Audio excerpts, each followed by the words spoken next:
a warm welcome to you all, and thank you for joining us. Our focus today will be on the role of law enforcement in protecting Asian big cats, which are threatened with extinction, and we will be reflecting on the past decade's experience in addressing poaching and illegal trade. We will further be discussing ways to enhance our enforcement response through cooperation and collaboration across sectors.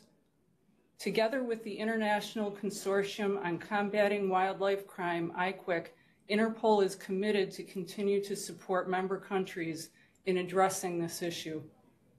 Celebrating 10 years of Interpol USAID collaboration, and on the occasion of the end of the Tiger Year, this meeting is hosted by Interpol and USAID. The aim for today's dialogue will be to highlight the role of law enforcement in protecting the Asian big cats, to better understand the challenges in view of future law enforcement engagement, to reinforce the commitment from government, civil society, and international organizations in protecting Asian big cats, and to explore new collaboration and cooperation opportunities. During this event, you will hear from enforcement officers working in the field, international organizations, and civil society. For your awareness, this dialogue will be recorded and subsequently posted to USAID's Big Cats, Big Opportunities YouTube channel. We will now kick off our discussion with a series of virtual messages, the first from Interpol Executive Director of Police Services, Mr. Stephen Kavanaugh.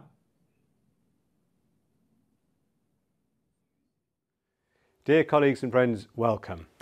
And as we come together today, it's important we first remind ourselves of the many officers and rangers and partners who've been killed while upholding the laws that protect our precious world. Rangers such as Dolat Ramleda, who was hacked to death in 2017 in India, just after finishing dinner with his wife. Also Kanish Nurtazinov, a 43-year-old father who was killed in Kazakhstan in 2019 whilst on patrol with his partner, who was also seriously wounded. These are not just crimes against animals and the environment. They include murders of our friends and partners. If you would, allow me to begin with an account that illustrates the depths, severity and complexity of wildlife crimes. It was back on the 25th of June 2020 in Kathmandu, a rainy day. The world had recently been turned upside down by a pandemic, but in the fashionable suburb of Butha, a hunter was now being hunted. He first came to the attention of police and law enforcement in India over 2 decades earlier in 1999 in relation to a large seizure of illegal wildlife. The person who'd been arrested mentioned a name, Kunjok. He said he was a mastermind of a Nepalese smuggling operation. Jump forward to 2005 and the arrest of 3 more people in Nepal, including a park superintendent. Sadly, environmental crime also attracts these other types of criminality, corruption, money laundering and others. Once again, the name Kunjok is heard, but this time with a surname, Lama. Another piece of the puzzle was put into place. Over the next 15 years, when large breakthroughs were made in Nepalese wildlife trafficking cases, Kunjok Lama's name remained in the background. Sadly, his whereabouts remained elusive to law enforcement. However, working diligently with Interpol, authorities in Nepal and India were building up an intelligence case that would enable the predator, who was moving tigers and other wildlife between India, Nepal and China, to become the prey. In 2018, India arrested an accomplice of Kunjok Lama, who had been the subject of an Interpol Red Notice. These Red Notices are one of the most important and effective tools for bringing transnational criminals to justice. The accomplice was extradited to Nepal and he was convicted. However, from this arrest, police and Interpol officials analysed the new information, and that led to the June day to Kunjok Lama being arrested in the Kathmandu neighbourhood of Butha. Now, Kunjok was subsequently prosecuted and sentenced to 7 years in prison, a sentence that qualifies as a serious crime under the UN Convention on Transnational Organised Crime. Distinguished colleagues, as we approach the end of the Year of the Tiger, Interpol is honoured to bring together such illustrious colleagues, police, customs, rangers and other government officials alongside our vital civil society partners who are so engaged on the vital issue of conservation crime. Nearly 300 participants have signed up for today's dialogue. I'm particularly pleased to learn that a number of our wildlife enforcement officials from around the world who every day face their own challenges and their dangers with the poaching and trafficking of their big cats are here to help us learn from their experience. Interpol's role is to truly connect police and law enforcement and partners for a safer world. The reality is wildlife crime threatens survival. Too many wildlife species are on the brink of extinction because they are hunted and then trafficked. On the brink because they are trafficked as traditional medicines. On the brink because they are trafficked as illegal trophies. On the brink because they are trafficked as status symbols. Trafficked because of greed and the ease of modern transportation. Within this room there is no doubt wildlife is a serious crime that affects the whole world. We know it, and we need to spread the message to the leaders and the decision makers who do not see what we do. Environmental crime is estimated to represent a third of the most lucrative crime globally, $280 billion a year. Asian big cats are particularly exposed to human predators who hunt them relentlessly. We know these predators are part of organised groups. They poach animals often in the cruelest ways. They launder their carcasses, their parts, the products, the derivatives for their own selfish profits. They poison environments and degrade ecosystems, first by the tools of poaching such as poisons, snares and traps, which indiscriminately kill other species.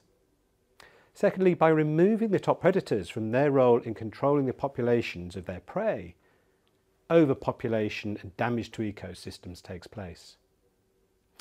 In 2010, Interpol established a dedicated security program called Project Predator. This was part of our response to big cat crime in Asia and elsewhere. Whilst we are proud of working with police, customs, rangers and 195 member countries to collectively ensure that these cases of trafficking and poachers are brought to justice, we know there is much more that needs to be done. We are delighted to run workshops annually at our Interpol Global Complex for Innovation in Singapore. We are delighted to be supported by government and our valued civil partners. We train, therefore, officers in Central, South, Southeast Asia on crime scene management, on digital investigative tools and intelligence analysis, the most recent being last year in Bangladesh. Yet the theft and the trafficking of big cats, such as tiger and snow leopards in Asia, continues, together with an increased demand for cheetah and lions from Africa and jaguars from the Americas. Each one of you, law enforcement in Asia and elsewhere, civil society partners, field conservation players, researchers and governments, you are our valued partners and collaborators because we know Interpol cannot do this alone. Whilst I can't mention every partner who has been contributing to fighting crime in such a short time, I have to welcome you. And believe me, you connected on this call and within the rooms are essential to the future. If I may, I would like to recognise the United States Agency for International Development, or USAID. They have been key supporters of our work since the beginning of Project Predator, and they have helped us organise today's sharing amongst you, the experts. Building bridges, particularly after the pandemic, is at the core of what we need to do.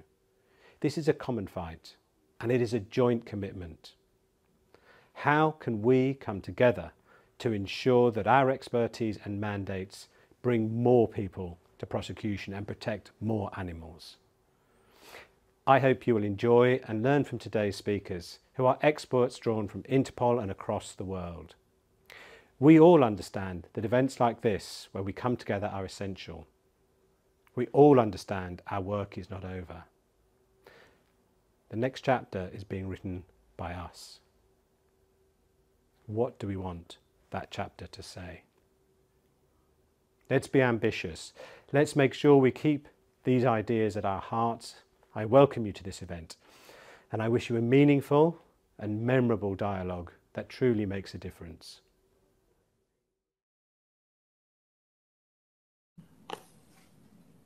Next, we have a message from CITES Secretary General, Ms. Yvonne Igaro.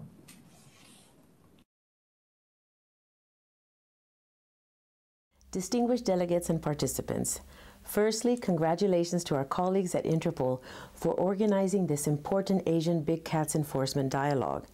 The CITES Secretariat is delighted to participate, and it is my pleasure to address you here today. Illegal trade in specimens of CITES-listed Asian big cat species is a matter of significant concern for CITES parties. Considerable efforts have been taken over many years to protect Asian big cats in the wild. Yet the evidence shows that to date, despite all these efforts, Asian big cat populations continue to be targeted by criminals for illegal trade.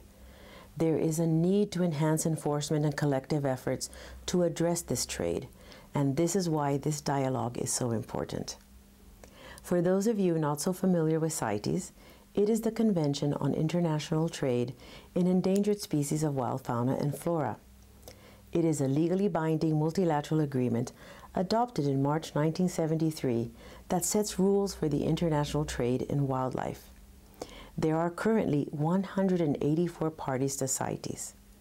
The convention regulates international trade in more than 39,000 species of wild animals and plants, including their parts and derivatives. Its purpose is to ensure that this trade is legal, sustainable, and traceable. Now back to big cats. All tigers and other Asian big cat species, such as Asiatic lion, cheetah, mainland and Sunda clouded leopards, all subspecies of leopard within its Asian range, and snow leopards are included in CITES Appendix 1. This offers the highest level of regulation under the Convention, as all trade that is primarily commercial is prohibited. A series of measures to regulate trade and promote Asian big cat conservation have been adopted by CITES parties over the past 20 years, recognizing the threats they face and the importance of these species to ecosystems. In 1994, the first resolution on conservation of and trade in tigers was adopted by the Conference of CITES parties at its 9th meeting in Fort Lauderdale. In 2002, this resolution was amended at COP12 to include other Appendix 1 Asian big cat species. At COP14, parties adopted a decision to restrict the captive population of tigers being commercially bred to a level that only supports the conservation of wild tigers, and they should not be bred for trade in their parts and derivatives. This decision is still in effect. Further, just 2 months ago in Panama, COP19 adopted a new set of decisions related to legal trade in Asian big cats, as well as other big cat species in Africa and Latin America. Illegal trade in Asian big cats crosses borders and continents. So, effective implementation and enforcement of the CITES regulatory framework plays an important role in preventing and addressing these crimes. It imposes obligations on source, transit, and destination states, recognizing that implementing CITES requires a collective effort. No agency, country, or region can combat illegal trade in Asian big cats alone. Many law enforcement agencies in range, transit, and destination states continue to require technical and financial assistance to address capacity gaps, including help to better prevent, detect, and investigate trafficking in specimens of Asian big cats. The International Consortium on Combating Wildlife Crime, or ICWIC, is a collaborative effort between the CITES Secretariat, Interpol, the United Nations Office on Drugs and Crime, the World Bank, and the World Customs Organization. The consortium is delivering much-needed frontline support to states by bringing together the unique pool of knowledge and expertise of these 5 organizations. It supports member states and provides them with the tools, services, technical support, and additional capacity building they need to respond to wildlife crime.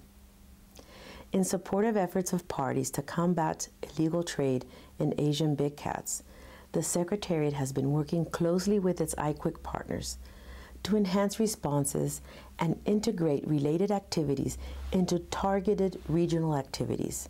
This includes highly successful global operations, such as the Thunder series of law enforcement operations, which have resulted in many seizures, including Asian big cat specimens.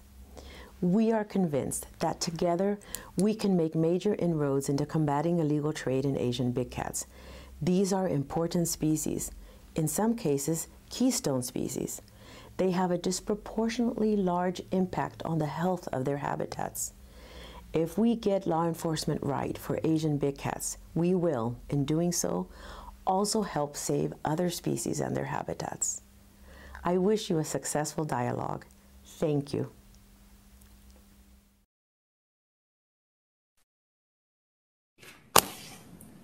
Lastly, we have a message from the Environmental Security and Resilience Division Chief for USAID's Asia Bureau, Dr. Mary Melnick. A big good day, everyone. My name is Mary Melnick, and I lead the Division for Environmental Security and Resilience at the United States Agency for International Development in the Bureau for Asia. On behalf of USAID, we thank our co-host Interpol for their partnership in not only organizing this dialogue, but also their 10+ years of combating environmental crimes. Today's Big Cat Dialogue is a part of a series that USAID, the United Nations Development Program, the Global Tiger Forum, and the Global Snow Leopard and Ecosystem Protection Program have been hosting to increase actions across diverse groups of people for big cat conservation. Please check out our Big Cat YouTube channel for past dialogues. I'd like to add my sincere appreciation and thanks to all of you for joining us today in support of Asian big cats. It is very fitting to finish out the Year of the Tiger with this Big Cat Dialogue to reflect on successes, challenges, and the ways forward for the conservation of Asian big cats. To start, I would like to recognize and applaud the law enforcement officers from Interpol, our presenters from Nepal, Thailand, India, Malaysia, as well as all of the law enforcement officers joining and listening in. In September of 2011, USAID and Interpol signed our first agreement for Project Predator. Among our goals were 1, to stop the poaching of big cats and other species in Asia, and 2, to elevate the importance of wildlife crime in police forces. We have accomplished these goals, although more work remains to be done, as crime never stops. When Project Predator was initiated by Interpol, there were around 49 countries participating in global environment enforcement operations. Since then, with USAID support, the number of countries has more than doubled, demonstrating the importance that governments now place on disrupting wildlife crime. Because big cats mean big opportunities for all of us, we don't want the criminals to take away the opportunities from us. Law enforcement's combined work is moving the poaching of wildlife from a low-risk, high-value opportunity to one of high risk and low value. You may be wondering, how are big cats opportunities for the rest of us? In the complex fabric of life represented by biodiversity, might I say that tigers are the golden thread and snow leopards the silver one? Conserving big cats conserves the myriad of species that roam or stand within their habitats. As apex predators, they are fundamental for healthy ecosystems. Healthy ecosystems, cleaning the air we breathe and providing the water we drink, are important to all of us. For example, over 600 rivers emanate from the central Indian tiger landscape. Those living closest to big cats benefit from pollinators for farm production or income from tourism as well. The many products of nature support prosperous livelihoods and economies at the community level, to the country level, to across the globe. As big cats are a part of healthy ecosystems, they also reduce the risk of zoonotic disease outbreaks. There's also a growing body of evidence that large mammals contribute to increased carbon sequestration to combat climate change. As we look forward, I'd like to leave you with an emerging challenge. I read an article by Dr. Neil Carter that nearly 24,000 kilometers of new roads are planned in tiger conservation landscapes by 2050. That is like building 6 new interstate highways from Boston to Seattle. How do we anticipate and prevent the increased trafficking of wildlife, timber, and other natural resources as these roads are constructed, and afterwards, as the illegal trade will likely be facilitated by them? Protecting big cats as a vital part of nature and healthy ecosystems requires partnerships among diverse groups of people. This is how you, law enforcement, conservationists, communities, students, scientists, financial and infrastructure experts, bankers, photographers, and journalists together save the tiger, the snow leopard, and many other species. And thanks to you, criminals are being arrested and prosecuted. Tiger numbers have increased, and governments have designated snow leopard conservation landscapes. Yes, much more work needs to be done, yet there is much hope for protecting big cats, small cats, and biodiversity in Asia and across the globe because of the very strong foundation for conservation that all of you have built through working together. USAID welcomes your continued partnership. Thank you to Mr. Kavanaugh, Ms. Igaro, and Dr. Melnick for your insight. And with that, I wish you all fruitful discussions today, and I am pleased to introduce Ms. Sharon Geinup, who will be moderating session 2 on understanding the crimes threatening the Asian big cats. Sharon is an investigative journalist with National Geographic Explorer and public policy fellow at the Wilson Center's Environmental Change and Security and China Environment Programs. Sharon, the floor is yours. Hello and welcome. In this session, Debbie Banks will detail the nature and scale of poaching and illegal trade targeting Asian big cats and will describe current trends and likely future scenarios. Debbie is campaign leader, Tiger and Wildlife Crime at the Environmental Investigation Agency. Debbie, welcome. Thank you, Sharon. And thank you also to Interpol and USAID for inviting me to present here today. I hope that you can all see my screen. I have been invited to give a very rapid overview of the crimes against Asian big cats, and we'll be touching on the trends, the why Asian big cats are poached and trafficked, the role of tiger farms in supplying and stimulating trade, and some of the challenges facing enforcement. To put the trade in some context, however, let's look at the population status of these species. Wild tigers have faced an over 95% decline across Asia since the turn of the 20th century, with an estimated 4,500 tigers remaining today. Investment and commitment in South Asia has led to recent population recoveries, but just in the last 12 years, wild tigers have gone extinct in 3 Southeast Asian countries. There are an estimated 3,920 to 6,390 snow leopards remaining in the wild, but as with other Asian big cats, they continue to be in decline. The estimated population of leopards across Asia is between 12,000 to 17,000. And while there are strongholds in South Asia, they have disappeared from 85% of their Asian range and in places are critically endangered. There are an estimated 3,700 to 5,580 mainland clouded leopards remaining, but this species has also faced widespread declines and may be extinct in 1 Southeast Asian country, whilst they're close to extinction in 1 East Asian country and 1 South Asian country. Wild Asian big cats are subject to both opportunistic and organized poaching, with transnational criminal networks of brokers, transporters, and processors moving raw and worked parts and derivatives into both physical and online markets. Criminal enterprises are also profiting from trade in captive bred specimens of tigers in particular, but also other big cats whose parts and derivatives are marketed as tiger. Now, seizure data provides useful insights into the trade, but is subject to inherent bias in terms of enforcement and reporting effort. So it only tells part of the story. And we must also take into account documented trade observations and intelligence from covert sources to understand the full picture.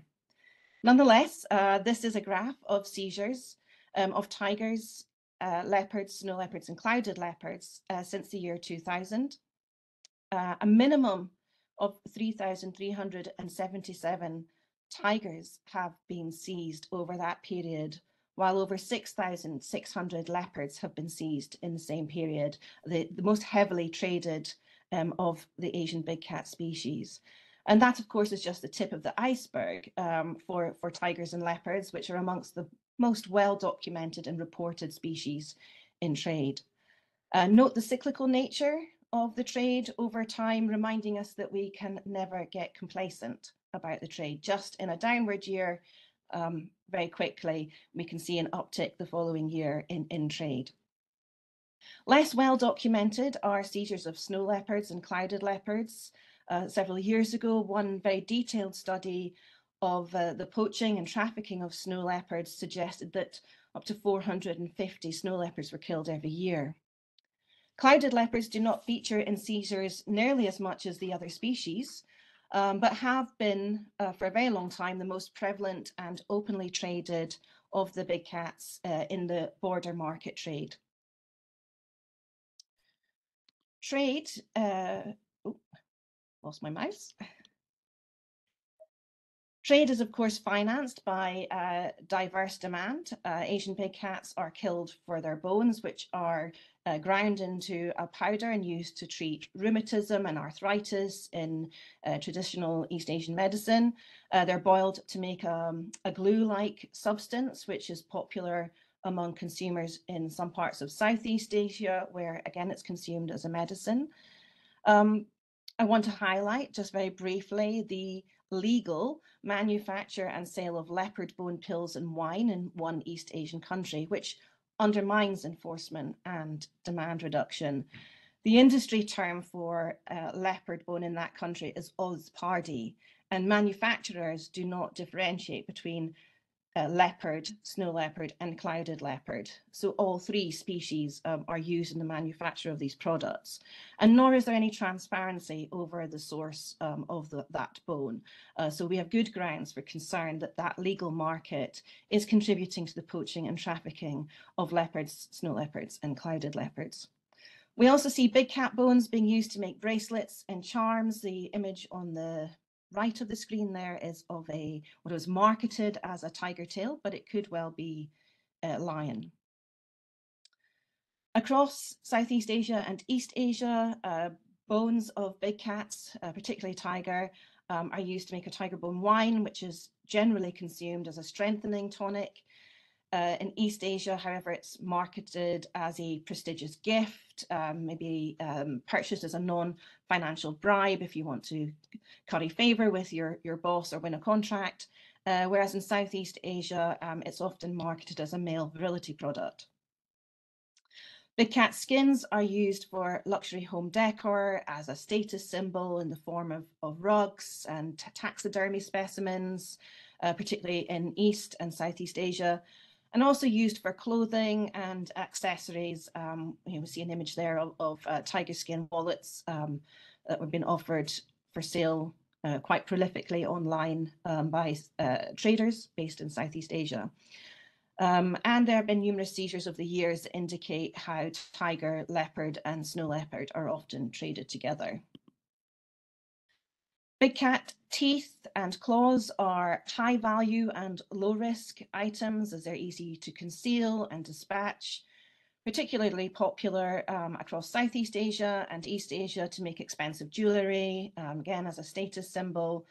They're widely available in physical markets as well as online, and consumers openly wear them. Teeth and claws are often seen by law enforcement as a byproduct, maybe not taken as seriously as other kinds of organized wildlife crime. But in our conversations with the criminals that are procuring, processing, and transporting teeth and claws, for them, it's the first part of the animal that is sold off to recover costs. As the image on the right there on the bottom indicates, demand for teeth and claws or teeth is so high that they're actually even being carved out of ivory. There's also a market for tiger meat among East Asian consumers as an exotic delicacy. And an example of how policies enabling tiger farming have exacerbated the trade, creating a supply that seems to be looking for a market, there is a significant trade in dead tiger cubs from captive sources. Some may be killed deliberately, but there is also likely a high incidence of infant mortality from these facilities, given the conditions in which the animals are kept and raised. Cubs are mostly traded, these are dead cubs, obviously mostly traded in Southeast Asia, where they are dropped into jars of wine with other ingredients such as snakes, scorpions, and bear paws. I've mentioned tiger farms and captive tiger trade a couple of times, but the word farm is really a sort of catch-all term for the different kinds of captive facilities involved in the keeping, breeding, and trading of tigers for commercial purposes. There are some facilities where there are often hundreds of tigers that are kept for speed breeding purposes in unnatural conditions. I'll just give you a quick glimpse.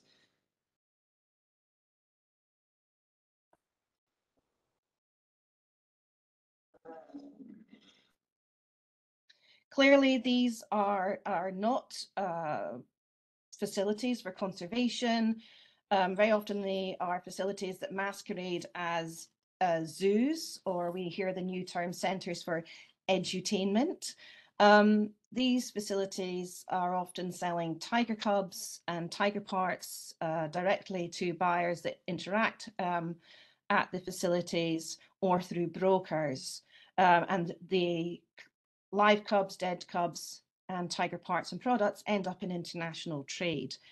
Live cubs often end up as breeding stock in other facilities where they may not actually be breeding the tigers, just keeping them, raising them until maturity, and then slaughtering them upon commission by buyers. And the owners and brokers of tigers from some of these facilities often film the killing and butchery of these specimens, post them online as a way of trying to authenticate the tiger parts they're offering for sale.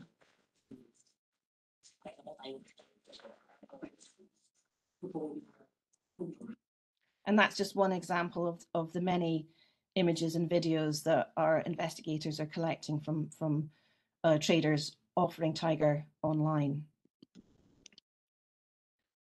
In terms of the scale of that problem of the captive tiger supply, there are over 8,500 tigers in facilities across Southeast and East Asia and parts of Southern Africa. The problem is sometimes very obvious, and many facilities have already been caught and implicated in trade. But in essence, wherever there are captive tigers and where legislation offers exemptions for legal domestic trade, or where there are weak inspection and monitoring protocols or a lack of enforcement, then of course there is a risk that captive bred tigers, and indeed many other species that are kept alongside them, leopards, lions, ligers, and tigons now as well, will enter trade. The chart there at the bottom is just a useful reminder that although there is a supply from captive tigers, which is the orange part of the bars there, that the vast majority of tigers in trade still are coming from wild sources.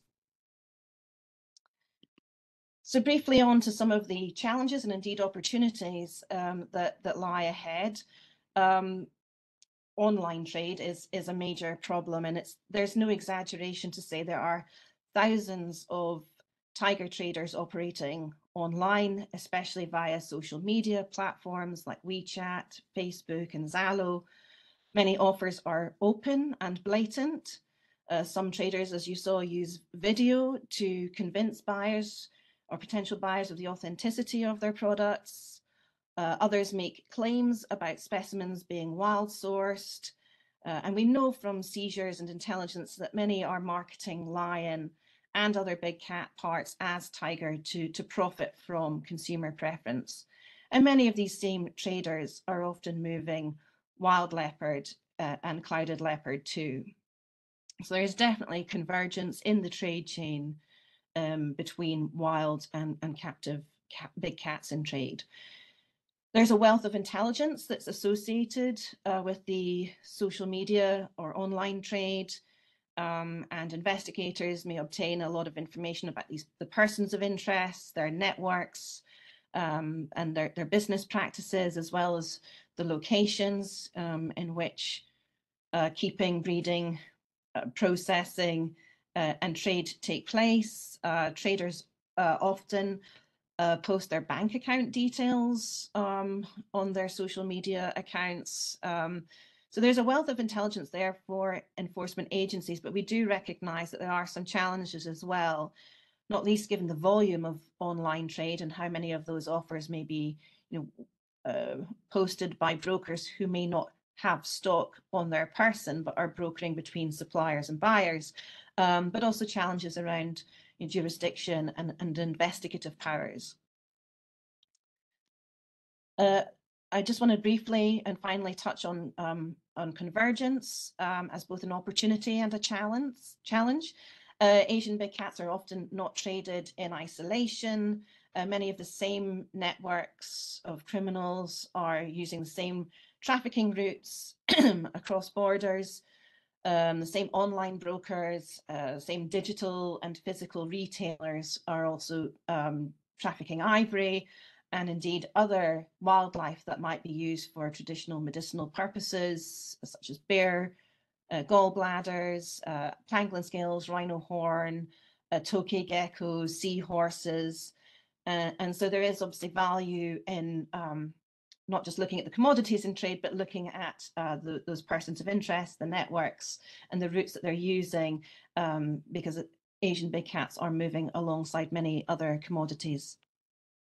And there's also convergence with other serious crime types at venues, for example, at the Golden Triangle Special Economic Zone, which is a highly publicized location for not just illegal wildlife trade, but also drug trafficking, people trafficking, money laundering, and that's not just, the Golden Triangle Special Economic Zone is one very high profile operation, and the leaders of that have already been designated an organized crime group, but there are many other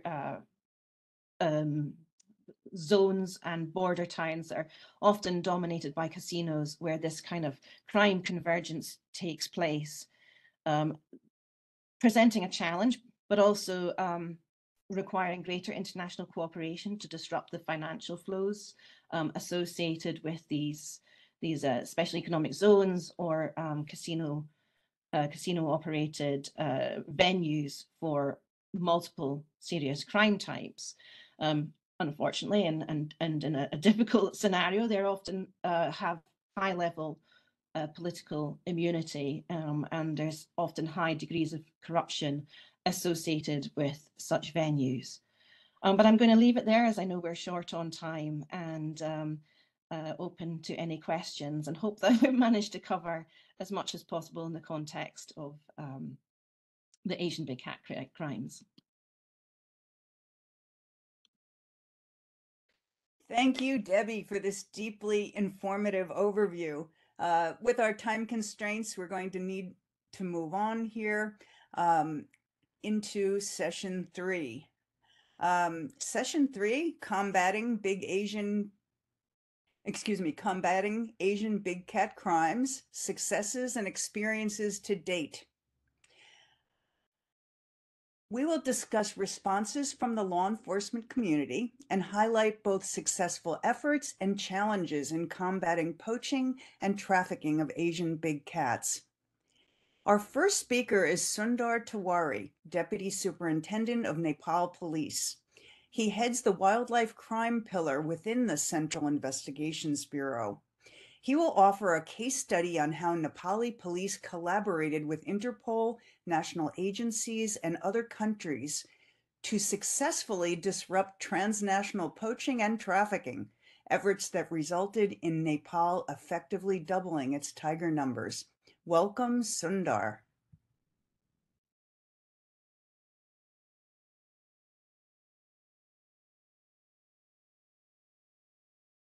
Good morning and namaste.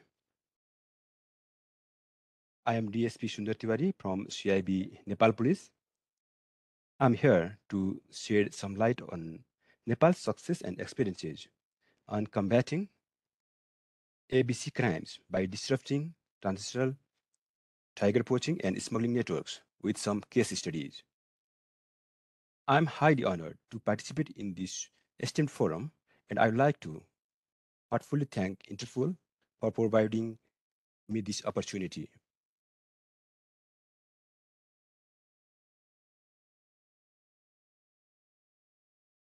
We all know that 13 tiger range countries, including Nepal, met up at St. Petersburg for the Declaration on Tigers Convention. They are targeted to double the number of wild tigers by 2022. At the start of declaration, Nepal counted 121 numbers of wild tigers. Nepal perceived that stronger legal provisions were needed to fight against wildlife crimes. In this regard, Nepal formulated 3 new acts in addition to the existing National Park and Wildlife Conservation Act. The maximum penalty is 15 years of imprisonment and 1 million rupees of fine. To achieve the mission, special institutions for the conservation of tigers have been formed right from the top political level to the community grassroots. The Right Honorable Prime Minister of Nepal chairs the National Tiger Conservation Committee, whereas dedicated Wildlife Crime Control Bureau units have been set up from the central to district level to ensure that effective wildlife enforcement measures are in place. At the community level, over 450 community-based anti-poaching units have been formed till the date. In a typical national park, this is the security ring in a broad sense. The innermost layer includes the Nepal Army and park officials, and whose major responsibility is to improve protection by using systematic patrolling to safeguard tigers, their prey, and habitats. The second layer is the buffer zone, is looked after by the local community. The third layer includes dedicated organizations working for the wildlife issues. The outermost layer consists of Nepal Police, Central Investigation Bureau working collaboratively to eradicate poaching, smuggling, and illegal trade of tigers, their parts, and derivatives. Although the primary responsibility of investigation lies within the Ministry of Forest and Environment, Nepal Police, CIB, equally contributes and facilitates the investigation process with its technical expertise. We have a coordination network among multiple agencies responsible for wildlife crime, such as police, army, customs, forest department, etc. We also have a close collaboration with multiple other organizations, Interpol, WCCB, WWF, Environmental Investigation Agency, and etc. CIB has signed MOU with WWF in regards to capacity building of the investigators. My unit is called Wildlife and Environmental Crime Pillar, which is one of the pillars within Central Investigation Bureau of Nepal Police. A Central Investigation Bureau is primarily responsible for complex and profound criminal cases focused on serious and organized crimes. Considering the seriousness of wildlife crime, the Bureau created a dedicated unit known as Pillar 4 to focus on wildlife and environmental crime in 2013. Since the establishment of Pillar 4, we have conducted 152 operations in total, which resulted in the arrest of 340 persons involved in poaching of tigers and illegal trade of its parts. From these arrests, we have seized 180 tiger skins and 86 kg of bones. In addition to arrest and seizure, CIB has also conducted trainings and awareness programs.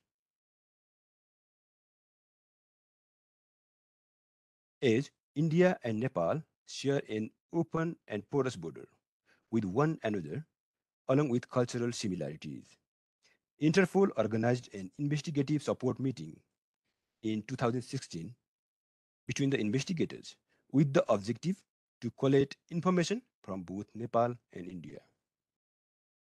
During the meeting, the collected information was jointly analyzed and a link chart of criminal networks was developed. The link chart revealed the Bavaria group, which is a poaching group that operates in both the countries, is a common threat to the tigers.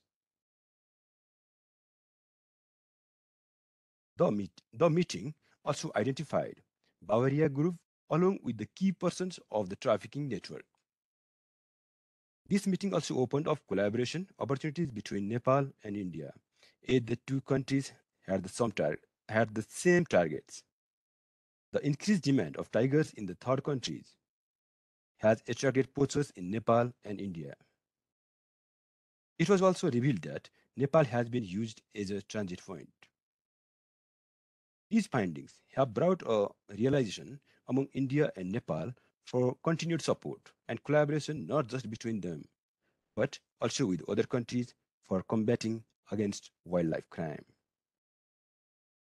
You can see in the picture, this is the trap used by a Bavarian to poach tigers.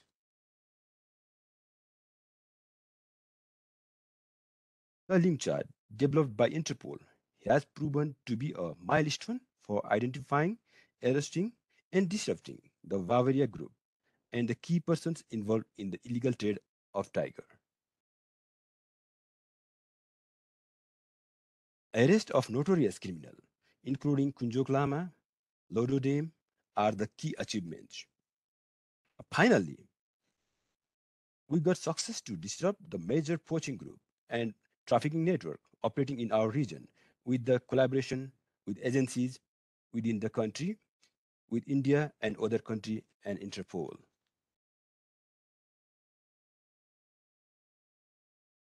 Up from 121 tigers to 355 tigers in the past 12 years, Nepal is officially now the first country to double its tiger population. The results were made public by the Prime Minister of Nepal at the Global Tiger Day national celebrations on 29 July 2022. I must say, the investigative support meeting has proven crucial for disrupting transnational tiger poaching and smuggling network and has contributed in achieving the target set in the St. Petersburg Declaration.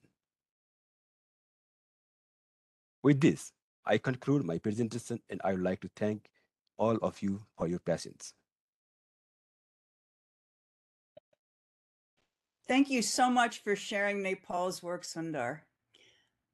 Our next presenter is Klairung Poonpan, Director of CITES Implementation and Monitoring at Thailand's Department of National Parks, Wildlife and Plant Conservation. She will offer an overview of tiger conservation in Thailand and discuss cooperation with neighboring countries to counter international wildlife trade. Welcome, Klairung. Hi, good morning, good afternoon, and good evening, colleagues from different parts of the world. It is my pleasure to be a part of this meeting. I thank Interpol and USAID for providing the opportunity to present, and thanks Sharon for introduction. So in my presentation, I will give what we see and what we think from Thailand perspective and also the regional perspective on behalf of Southeast Asia. So Tiger to Thailand means very much to Thai society. It is an umbrella species in the ecosystem. Existing of tiger can assure the quality of forests as the number of tiger has decreased during the recent decades. Thailand prioritized the tiger as a flagship species for conservation, and we have put a lot of measures to protect and ensure the survival of tiger. Thailand joined the implementation of the Global Tiger Recovery Plan 2010 to 2022, which has just ended. We could raise the number of tiger in the world under this plan. The tiger footprints from the camera trap installed in the protected forest in Thailand can so from the picture from the camera trap, we can estimate that there are about 150 tigers in the wild forest, while the Thung Yai Narisuan and Hoi Kha Kheng Wildlife Sanctuary, the Natural World Heritage of Thailand, show the most dramatic rise in tiger number, which is having increased from 42 in 2012 to 100 in 2022, just recently.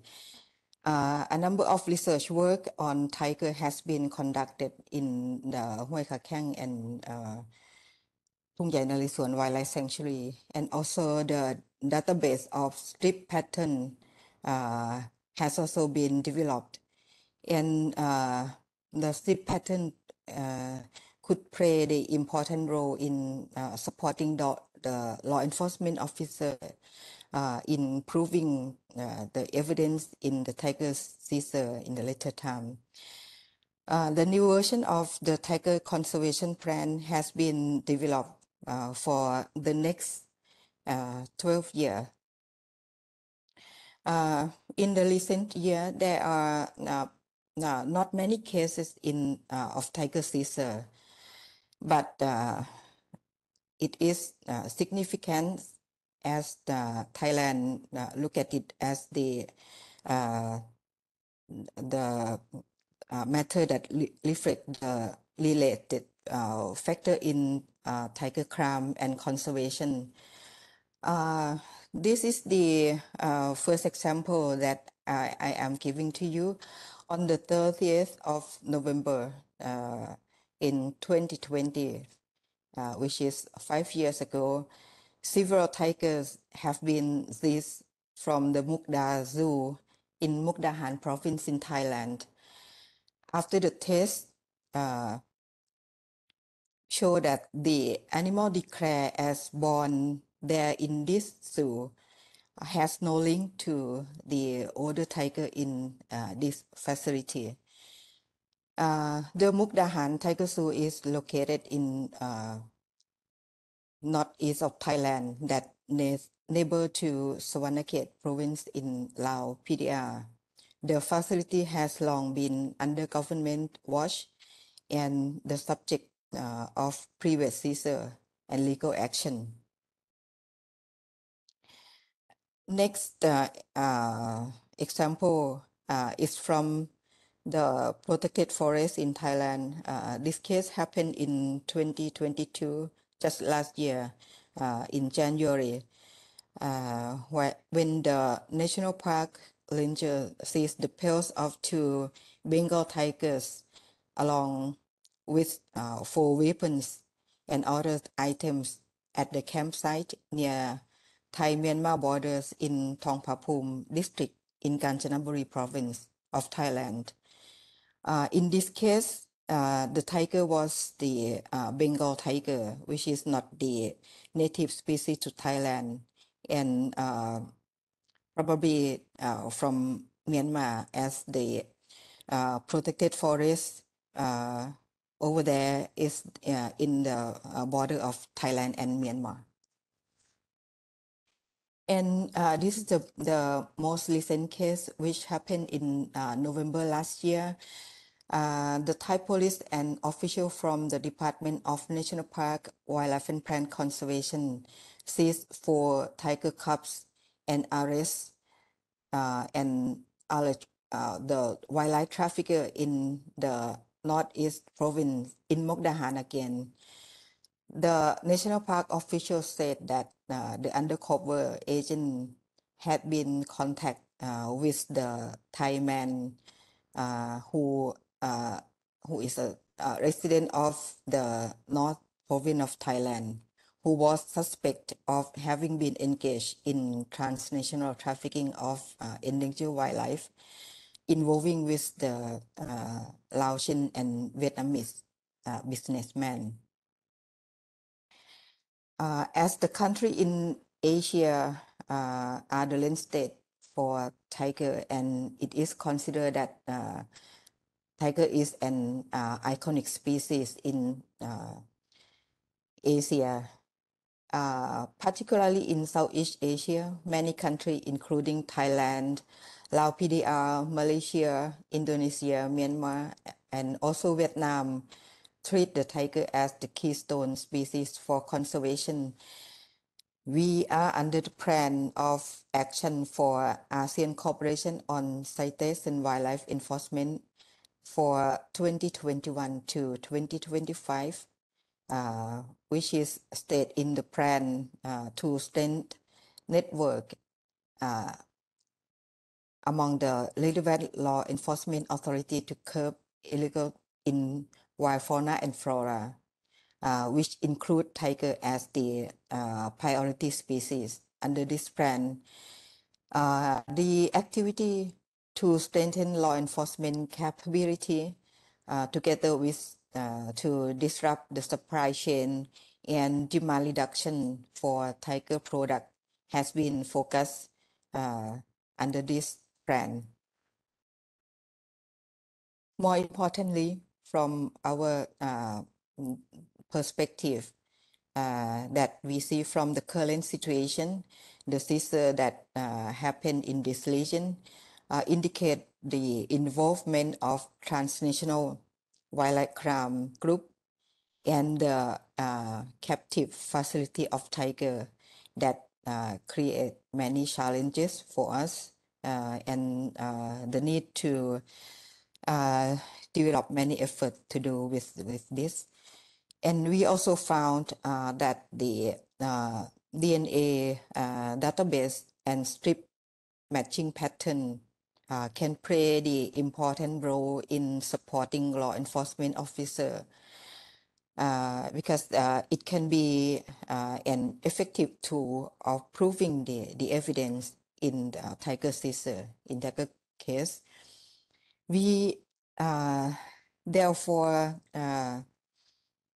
looking forward to the recommendation in formulating the tighter regulations to monitor the breeding of captive tigers, the monitoring of the notification of births and death of tiger in the facility, and management of destroying and keeping tiger part of the tiger in facility when they died. This is the very important measure to ensure that the captive facility tiger are not contributing to the illegal trade of tiger transnationally.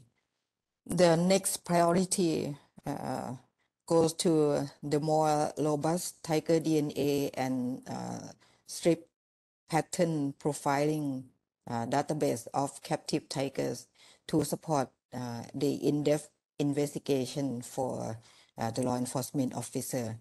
This is not only for the captive tiger, but also for the wild tiger, that we should have the database of tiger entity to support law enforcement work. And lastly, and most important, we have the perspective that the close collaboration of the country involved in the tiger case is the most important key success factor in protecting tiger in the region. So I hope my presentation can give you some perspective of tiger that of country in the Southeast Asian region, and also the perspective of the region. I thank you very much for your attention, and I am open for your question and recommendation. Thank you. Thank you so much for this presentation, Klerung, and for these key recommendations. Moving on, Kanitha Krishnasamy will be our final speaker in this session. Kanitha serves as Director for Traffic in Southeast Asia. She will offer us a broader regional perspective of the big cat crime response. And welcome, Kanitha. Thank you, Sharon. And thanks to Interpol and USAID for inviting me to provide a few general comments and insights from a regional perspective. I don't have a presentation prepared. I don't think one's needed. We've already heard from the three previous speakers about the extent of the issues around Asian big cats in the region. Now, given the objective of this event, it's very much about law enforcement, and so therefore strengthening the criminal justice response is, of course, absolutely critical. And what that means is that improving and strengthening everything from point of investigation, arrest, leading to successful prosecution and conviction is really important. Very often, we find that the individuals involved, or rather the individuals who are arrested, middlemen or mules or people very much lower down the trade chain. And it's really important to identify every single individual, every party that's involved all along the entire trade chain, all the way from source to the market. In the case of tigers, for example, we've seen thousands of individuals who've been arrested.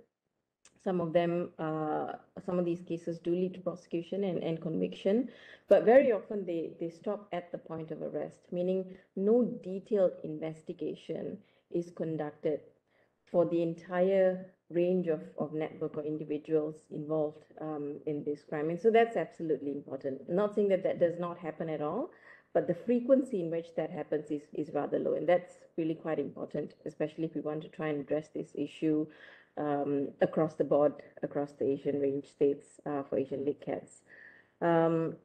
It's not just about the people who are conducting the hunting or trade or the middlemen.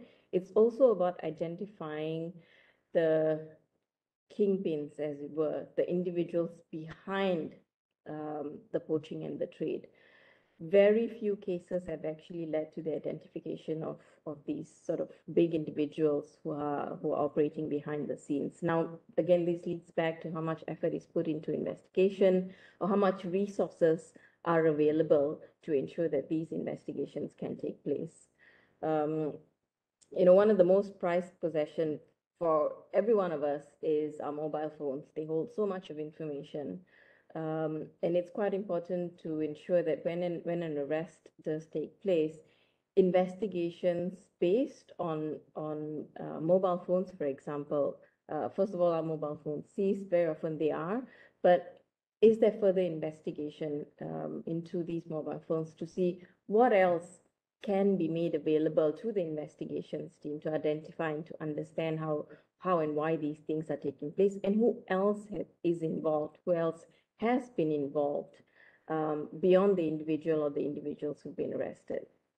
We heard from our previous speakers the role of farms and captive facilities, and this is not a new issue. It's been present for a really, really long time. And it's absolutely important that the management of these facilities are scrutinized. The basic laws are already in place in most countries, but in many countries, the gaps still exist. How can that be improved? So it's quite important that each one of these facilities are scrutinized at individual farms and facilities, because there are many changes, many differences within each one of these facilities. How can the loopholes be closed? And it's absolutely important, as we heard from Kun Clairon previously, for example, life and death of these individuals in these captive facilities. How are they being managed? How are they being controlled? And more importantly, how are they checked upon? So frequent checks for each one of these locations is absolutely important to make sure that they are functioning by law, and no tiger or other Asian big cat is actually entering into the illegal trade chain. It's not just about, investigating the hunters or the poachers or the middlemen. The individuals operating markets need to also be investigated. And it's not just about investigating the individuals, it's about closing down these markets. In the past, we were looking at shops, at physical shops who are offering these items for sale quite openly. In the last decade or two, we're dealing with this other monster, which is online trade. So it's gotten a little bit more complicated than it used to be before, but that's why it's absolutely important, because these are items that are openly available for sale, not just in physical markets, but also in online markets. So it's absolutely important that these markets are shut down. And by shutting down, we mean going beyond, taking down posts, but again, going back to investigations about identifying who these individuals are who are offering these items for sale, who are keeping these items to a ready buyer. And it's quite important to pursue this all the way. We heard also from Kun Clairon earlier about collaboration. Now, we can't stress enough about the importance of collaboration. We're talking about a transboundary crime, and therefore the response to this problem also must be transboundary in nature. And what that means is greater collaboration across countries. Now, this is not to say that it's not taking place. It's about improving and enhancing that collaboration and that networking. One such example, which I'll talk about, which was also talked about at the CITES COP that just ended in November last year, is about this platform that's called the TWIX. For those of you who've not heard about it, it's the Trade in Wildlife Information Exchange, and it is essentially a platform that brings together law enforcement agencies at a regional level.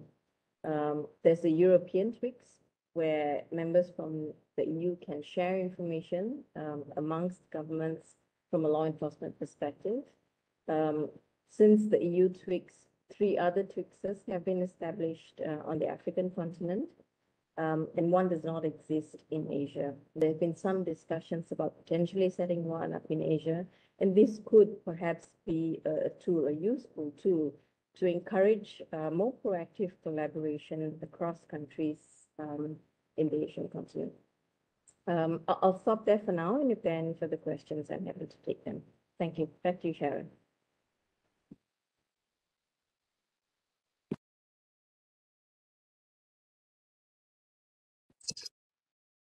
Sorry, Sharon, you're muted.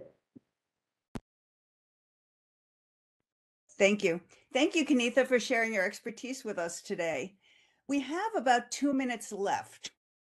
Sundar, Clairon, Kanitha, would any of you like to comment briefly on what you think the most urgent enforcement needs are for the Southeast Asian region?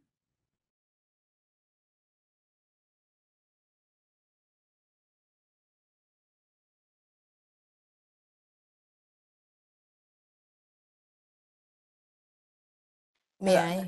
I'm not sure if you could hear me. I wanted to ask one question. We have just a couple of minutes left, and I wondered if each of you or any of you would like to comment briefly on what you think the most urgent enforcement needs are for the Southeast Asian region. Sundar, Klerung, Kanitha, what are your thoughts? May I start? Most certainly. Thank you very much for question that give me a little bit additional comment on the management in Thailand and also in Southeast Asia region.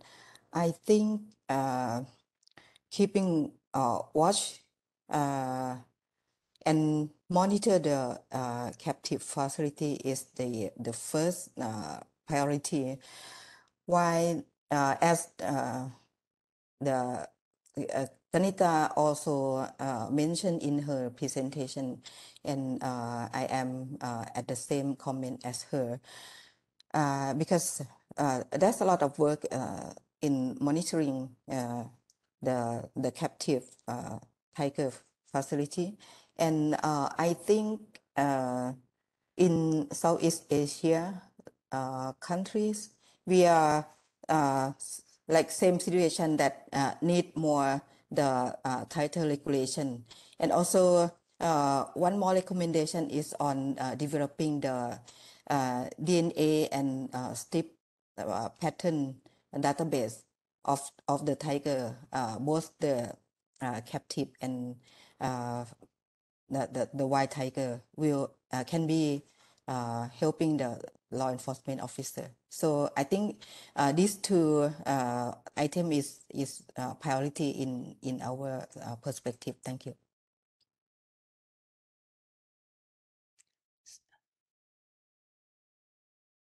Sundar, Kanitha, do you have any comments? Sure, thanks, Sharon. Perhaps I could add on from Klarung, and beyond what I mentioned earlier. As I said, I think it's quite important to invest in from an investigations perspective, and of course this is about dealing with the crime after effect. From a prevention perspective, of course, it's also absolutely important to make sure that the right investments are made available on the ground, and what that means is that there's enough boots on the ground to make sure that Asian big cats are not targeted to begin with at the habitat level. And this is not just about anti-poaching. A lot of it, sometimes it's also access into forest and habitat areas.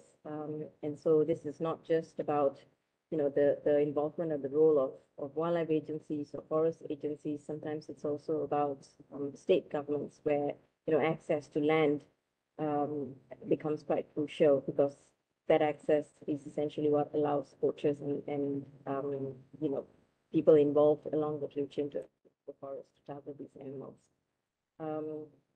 Capacity building, investing into long-term capacity building is absolutely important, because obviously this is a complicated crime that we're dealing with, and people change, particularly within the civil service. And so that constant refresher and continued capacity building in terms of the knowledge or the roots, or even from a technological perspective is quite important. I mean, I talked earlier, for example, about mobile phones, but all of these things are evolving, they're changing.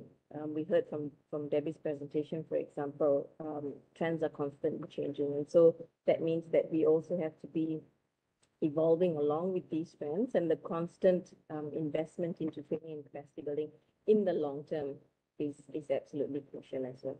Thanks.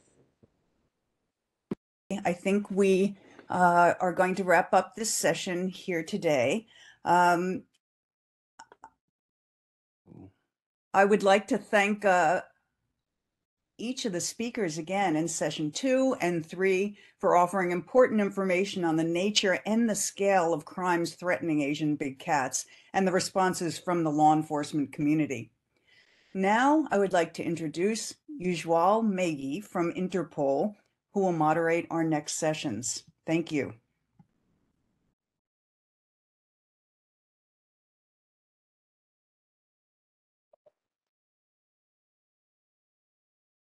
Thank you, Sharon. Hello, everyone.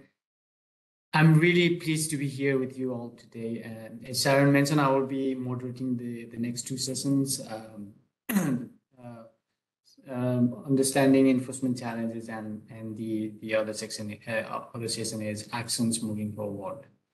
We heard from the previous sessions the nature and scale of crimes threatening the big cats in Asia, and some reflection on the law enforcement responses from the countries. We also heard some challenges and needs. The next two sessions will try to dig a little bit deeper into the challenges faced by agencies and organizations while dealing with the big cats crimes, and discuss how we can overcome those challenges. The idea behind this event was to provide a dedicated forum for the law enforcement community dealing with big cats crime. There aren't many such dedicated forums at the moment, although the role of the law enforcement has been widely recognized as being crucial to the big cat conservation. But again, the big cat law enforcement in itself is a vast field, is also apparent from the previous discussion and deliberations. Also, there are really a large number of stakeholders engaged in this space. It is not possible to cover everything in this short online meeting. So for the sake of this dialogue, particularly the next two sessions, we've framed the topics into 6 broad categories, and we have invited 6 panelists most relevant to these 6 topics. The panel represents law enforcement agencies in both South and Southeast Asia, international organizations, and civil society organizations. With that, allow me to introduce our incredible panelists today. First, we have Mr. Scott Robertson. He's the Executive Director for Counter Wildlife Trafficking with the Wildlife Conservation Society, leading its CWT activities in Asia. Welcome to the panel, Scott. Thanks, Ujjwal. Next, we have Mr. S.V. Girisa. He's the current head of the Wildlife Crime Control Bureau of India, a multidisciplinary body set up by the government of India to combat organized wildlife crime. Thank you, Ujjwal. Thank you. Yeah. Thank you for joining us, sir. The next panelist is my colleague, Ms. Joyita Kaur, Criminal Intelligence Analyst at Interpol. Thank you, Joyita. Next, we have Ms. Pia Johnson, Enforcement Support Officer, CITES Secretariat. Hello, everyone. Welcome to the panel, Pia. Thank you. Next up, Mr. Mohammad Khairul Adamat Amin, Wildlife Officer, Enforcement Division, Department of Wildlife and National Parks, Malaysia.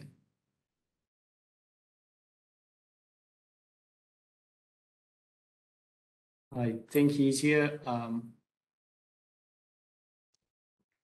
And finally, we have Mr. Rohit Singh, Director, Wildlife Enforcement and Zero Poaching, World Wildlife Fund.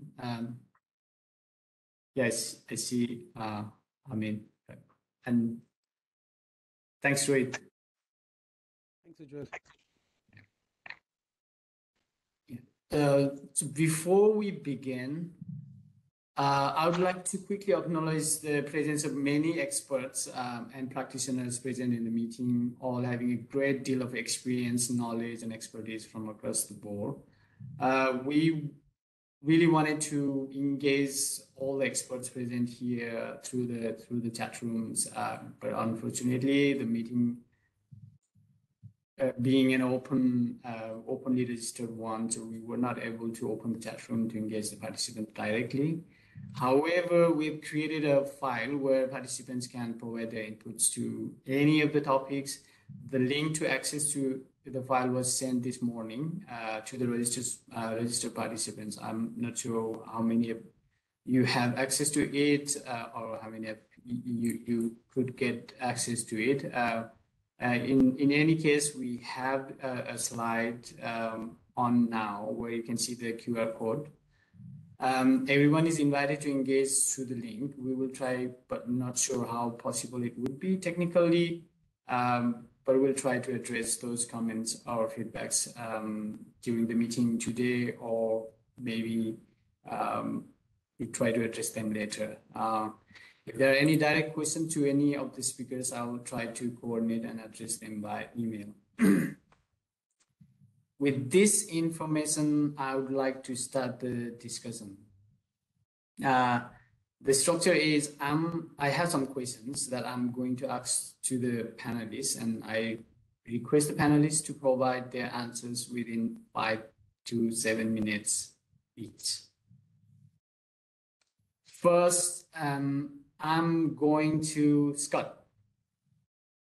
Following the commitment through Tiger Forum in 2010 to double the tiger numbers, particularly in Southeast Asia, we saw some good sign of recovery of tigers population in some countries, but in some countries, the tiger population is reported to be entirely lost during the same period. The situation of some other big cats, for example, in the Chinese tiger or the clouded leopard, Indo-Chinese leopard and clouded leopard is not looking good either. How do you view the situation from the law enforcement perspective, particularly in relation to policy, legal frameworks, enforcement priority and capabilities? What are the key challenges and issues? So the floor is yours, Scott. Thanks. Thanks to Interpol and USAID for pulling us all together to talk about this. I think it's a really good opportunity and an appropriate time. I mean, first I'd say I think that the previous speakers have already covered a lot of this, and so I'm definitely going to self-edit myself to not repeat those things, but just to say that I agree with a lot of what's been said. Where are we on priority? I mean, overall, insufficient priority has been given to addressing the trafficking of Asian big cats. I think if you know, it's interesting. I think if you compare how much attention trafficking of tigers gets compared to other species of Asian big cat or some other species of wildlife, they may be getting slightly more. But if you compare this issue compared to other products that are being trafficked or just generally crime and how it's been addressed by countries, it's certainly not getting sufficient priority. And that's something that is really needed. And we talk about this need for greater political commitment and political will. And I want to be clear, that is not asking for politicians to stand on a stage and say that they're committed or to sign a declaration that says that they're committed. That is much more tangible means to demonstrate commitment. So that would be putting additional resources, for example, whether that be people or finances and state budget into the agencies that need it the most, that are addressing the trafficking of Asian big cats. That could be adding new integrity measures to hold officers accountable to ensure that they are preventing corruption. It could be making sure that officers have all the appropriate legal mandates so that they can apply the various investigative techniques that they use, or it could be performance incentives, for example, to look at how you can incentivize cooperation and coordination both domestically and internationally. So this level of priority is really a fundamental need, and I think that flows into some of the other challenges that we've heard of and that persist. So I think some of the other issues that we have right now relate to levels of capacity. We've heard this already, but I think levels of capacity both at the technical, operational level, but also at the kind of executive level are kind of insufficient. If we want officers to really look at deterring and preventing the trafficking of these species, we're going to need greater levels of capacity. There's been a lot of training over the last 10 years at multiple levels. And yet, I think if you ask most agencies around this region, what is it they need, training will be at the top. You know, still need training in how to identify products of big cats. Still need training in laws and investigative techniques. And yes, part of that is that there is turnover within these agencies. That's significant in some countries particularly.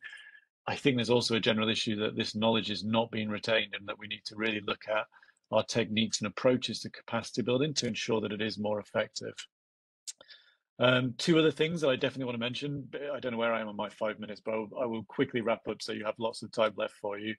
One is coordination and cooperation domestically and internationally is absolutely not where it should be.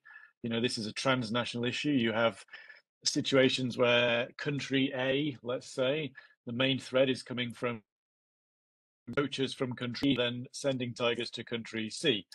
And that fundamentally requires multiple agencies across 3 different countries to be sharing information, coordinating the actions where, yes, will happen at a national level, but if they're going to have effective strategic actions, they're going to need to be informed by information that's coming from different countries. That requires formal mechanisms, legal mechanisms for them to do so, which in some cases don't exist. But also for that to even be used, it requires trust. This kind of informal level of cooperation that is also sadly lacking in many cases. And I think part of it, and I mentioned this earlier, is this need to incentivize cooperation so that officers are kind of incentivized to take those actions. The final thing I'll speak to, because I think every meeting should talk about this, and it's a very diffuse term, but there are many forms of corruption that are affecting effective law enforcement, criminal justice responses to reduce the trafficking of these species. We need to look at whether countries have, the internal accountability mechanisms in place, things like, whistleblower protection, truly independent anti-corruption agencies, public asset declarations, things like this.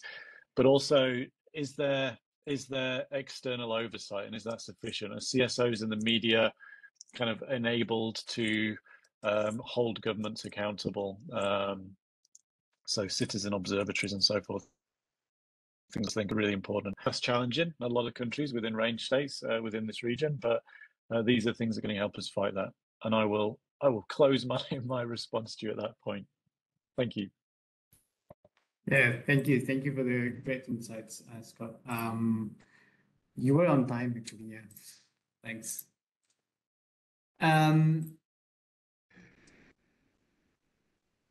So moving on, my question to Girish as well.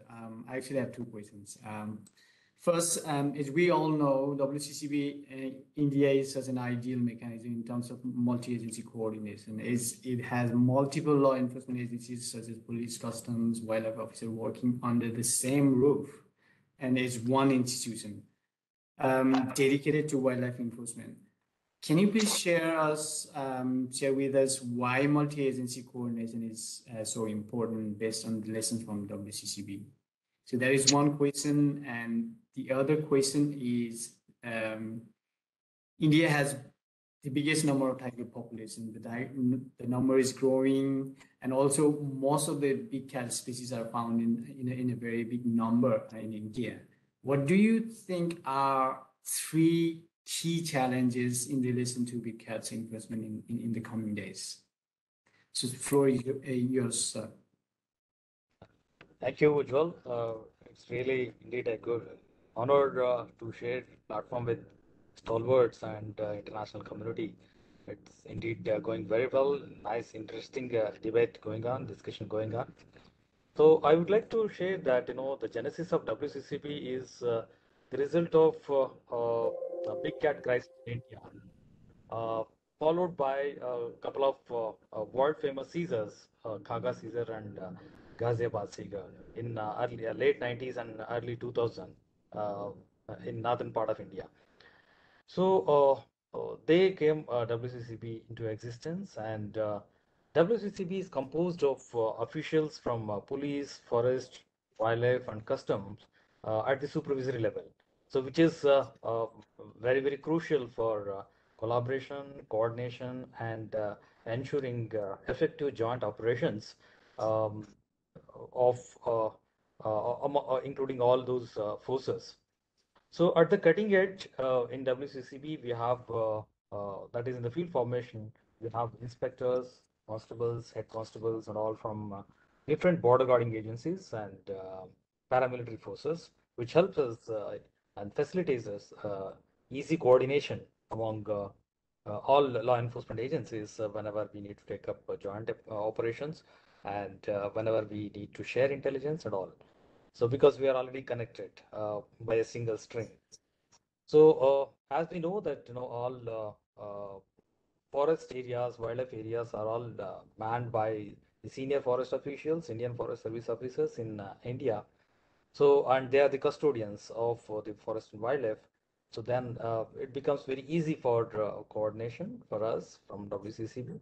Similarly, all border areas, custom posts are manned by, supervised by senior custom officials, and all these border guarding agencies and paramilitary forces are headed by mostly senior police officers. So that way, it becomes very easy for us to coordinate whenever we need to take up any task.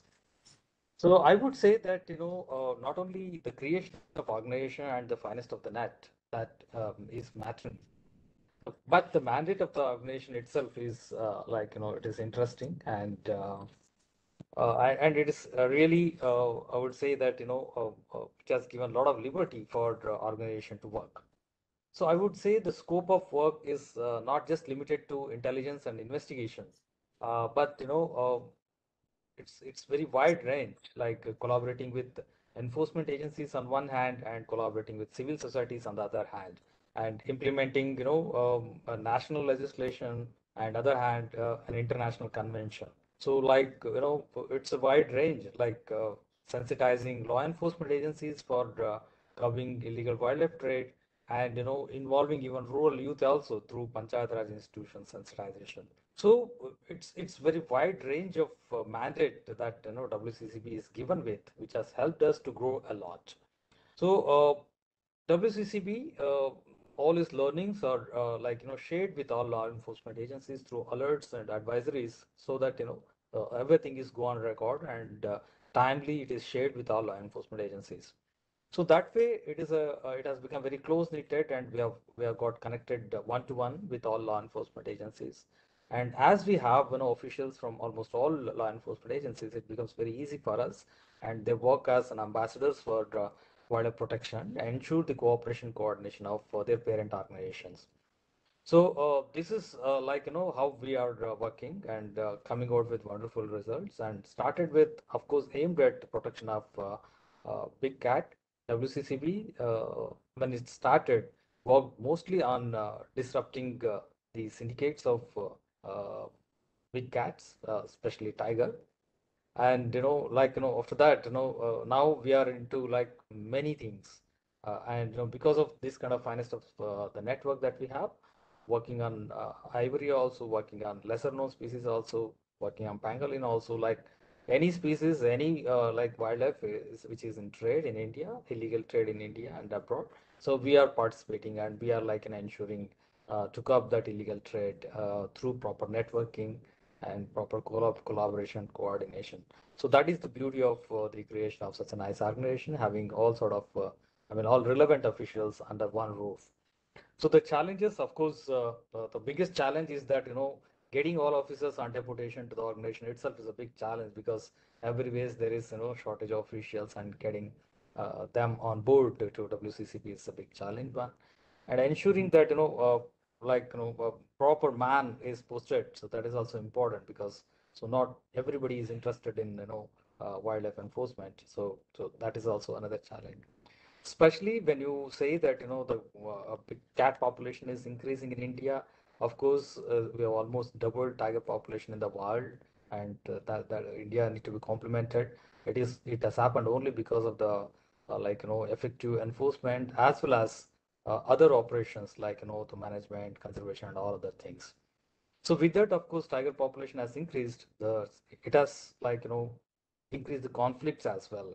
So in addition to that, the developmental projects are also adding a lot of problems, like to this habitat fragmentation and all, habitat shrinking, because the tiger numbers are growing, they're going out, and the conflict is increasing. So handling conflict is the biggest challenge with the increasing number of big cats in India now. So that is a big challenge. So I hope that answered your question. Thank you very much, Vijwal. Yeah, thank you. Thank you very much. You answered everything, and thank you for such a great insights. So moving on, my next question is to Joyita. As part of the Interpol environmental security team, you've been involved in providing operational support to member countries with specific focus on Asian big cats for the last 10 years. Do you think transnational cooperation is important in addressing big cats crime? And what do you think are the main challenges in this space? Joyita. Thank you for the question, Ujjwal. A very good evening to everyone. Thank you so much for joining this event today. Now, our work on Asian big cat trafficking at Interpol has really been focused on disrupting supply chains. We've been working very closely with our member countries to really understand the supply chains for the contraband, map the criminal networks involved, and identify the key individuals within these networks who need to be arrested in order to cause maximum impact to disrupting the supply chain. Now, given the transnational nature of the crime, the supply chains obviously stretch across a number of countries. Each country holds a small piece of the puzzle. Transnational cooperation is absolutely essential, and without it, a number of issues arise. Now, today I just want to highlight a couple of these issues during my presentation. Firstly, the countries are left to work with very limited understanding of the criminal network. To give you an example, let's say country A analyzes all the data available to them and identifies an individual, let's say Mr. X, as being the head of a criminal network supplying Asian big cat parts. They invest their limited resources and time to investigating and arresting Mr. X. However, when this information is analyzed jointly with data from other countries on the supply chain, Mr. X may turn out to be only a low-level or a mid-level operative who can be easily replaced within the network.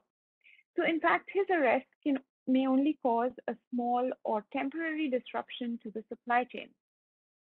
Now, another issue that often arises when you don't have international cooperation is that the countries are unaware that they are often investigating the same criminals or criminal networks, and as a result, they don't benefit from each other's investigation. Now, currently, there are scattered populations of Asian big cats found in small quantities in the wild across Asia or in designated captive breeding establishments.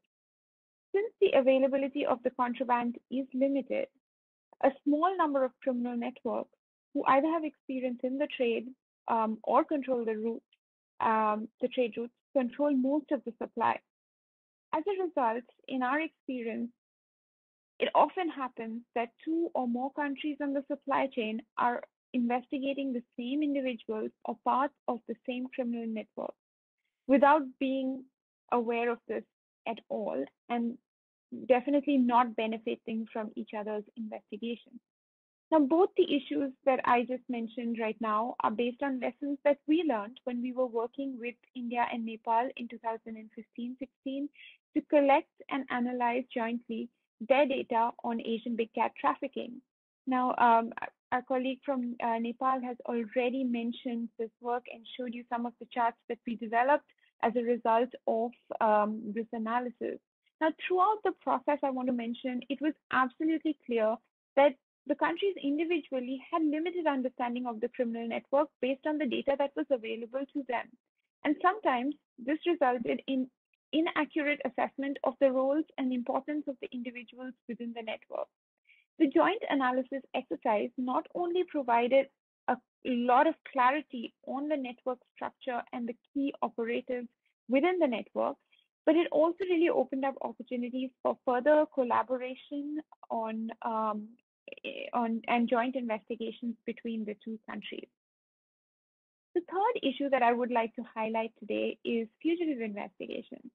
Criminals wanted for Asian big cat crime, like many other criminals, will often flee the country to avoid prosecution or get out of serving a sentence. They're aided by open borders and relatively easy immigration policies within Asian regions. It is impossible for law enforcement to really identify, locate, and arrest these individuals without international cooperation. Let me give you an example. In 2013, during Operation Praise 4, organized by Interpol, Nepal seized 5 tiger skins and 114 kilograms of tiger bones allegedly destined for China. The suspect, a Nepalese national, was identified as a critical link between the supply chain operating on the India, Nepal, and China route. Now, Nepalese authorities were not able to locate and arrest him in Nepal. Available intelligence indicated that he was in fact operating from India. In January 2018, so almost 5 years after the seizure in Nepal, Nepal requested an Interpol red notice against this individual. Within 6 weeks of issue of the notice, the individual was located in India. Cooperation between India and Nepal led to his arrest in March 2018. Now, I want to acknowledge here that for law enforcement, transnational cooperation is often very complicated. You have to take into consideration data protection laws and practices are very unique to every country.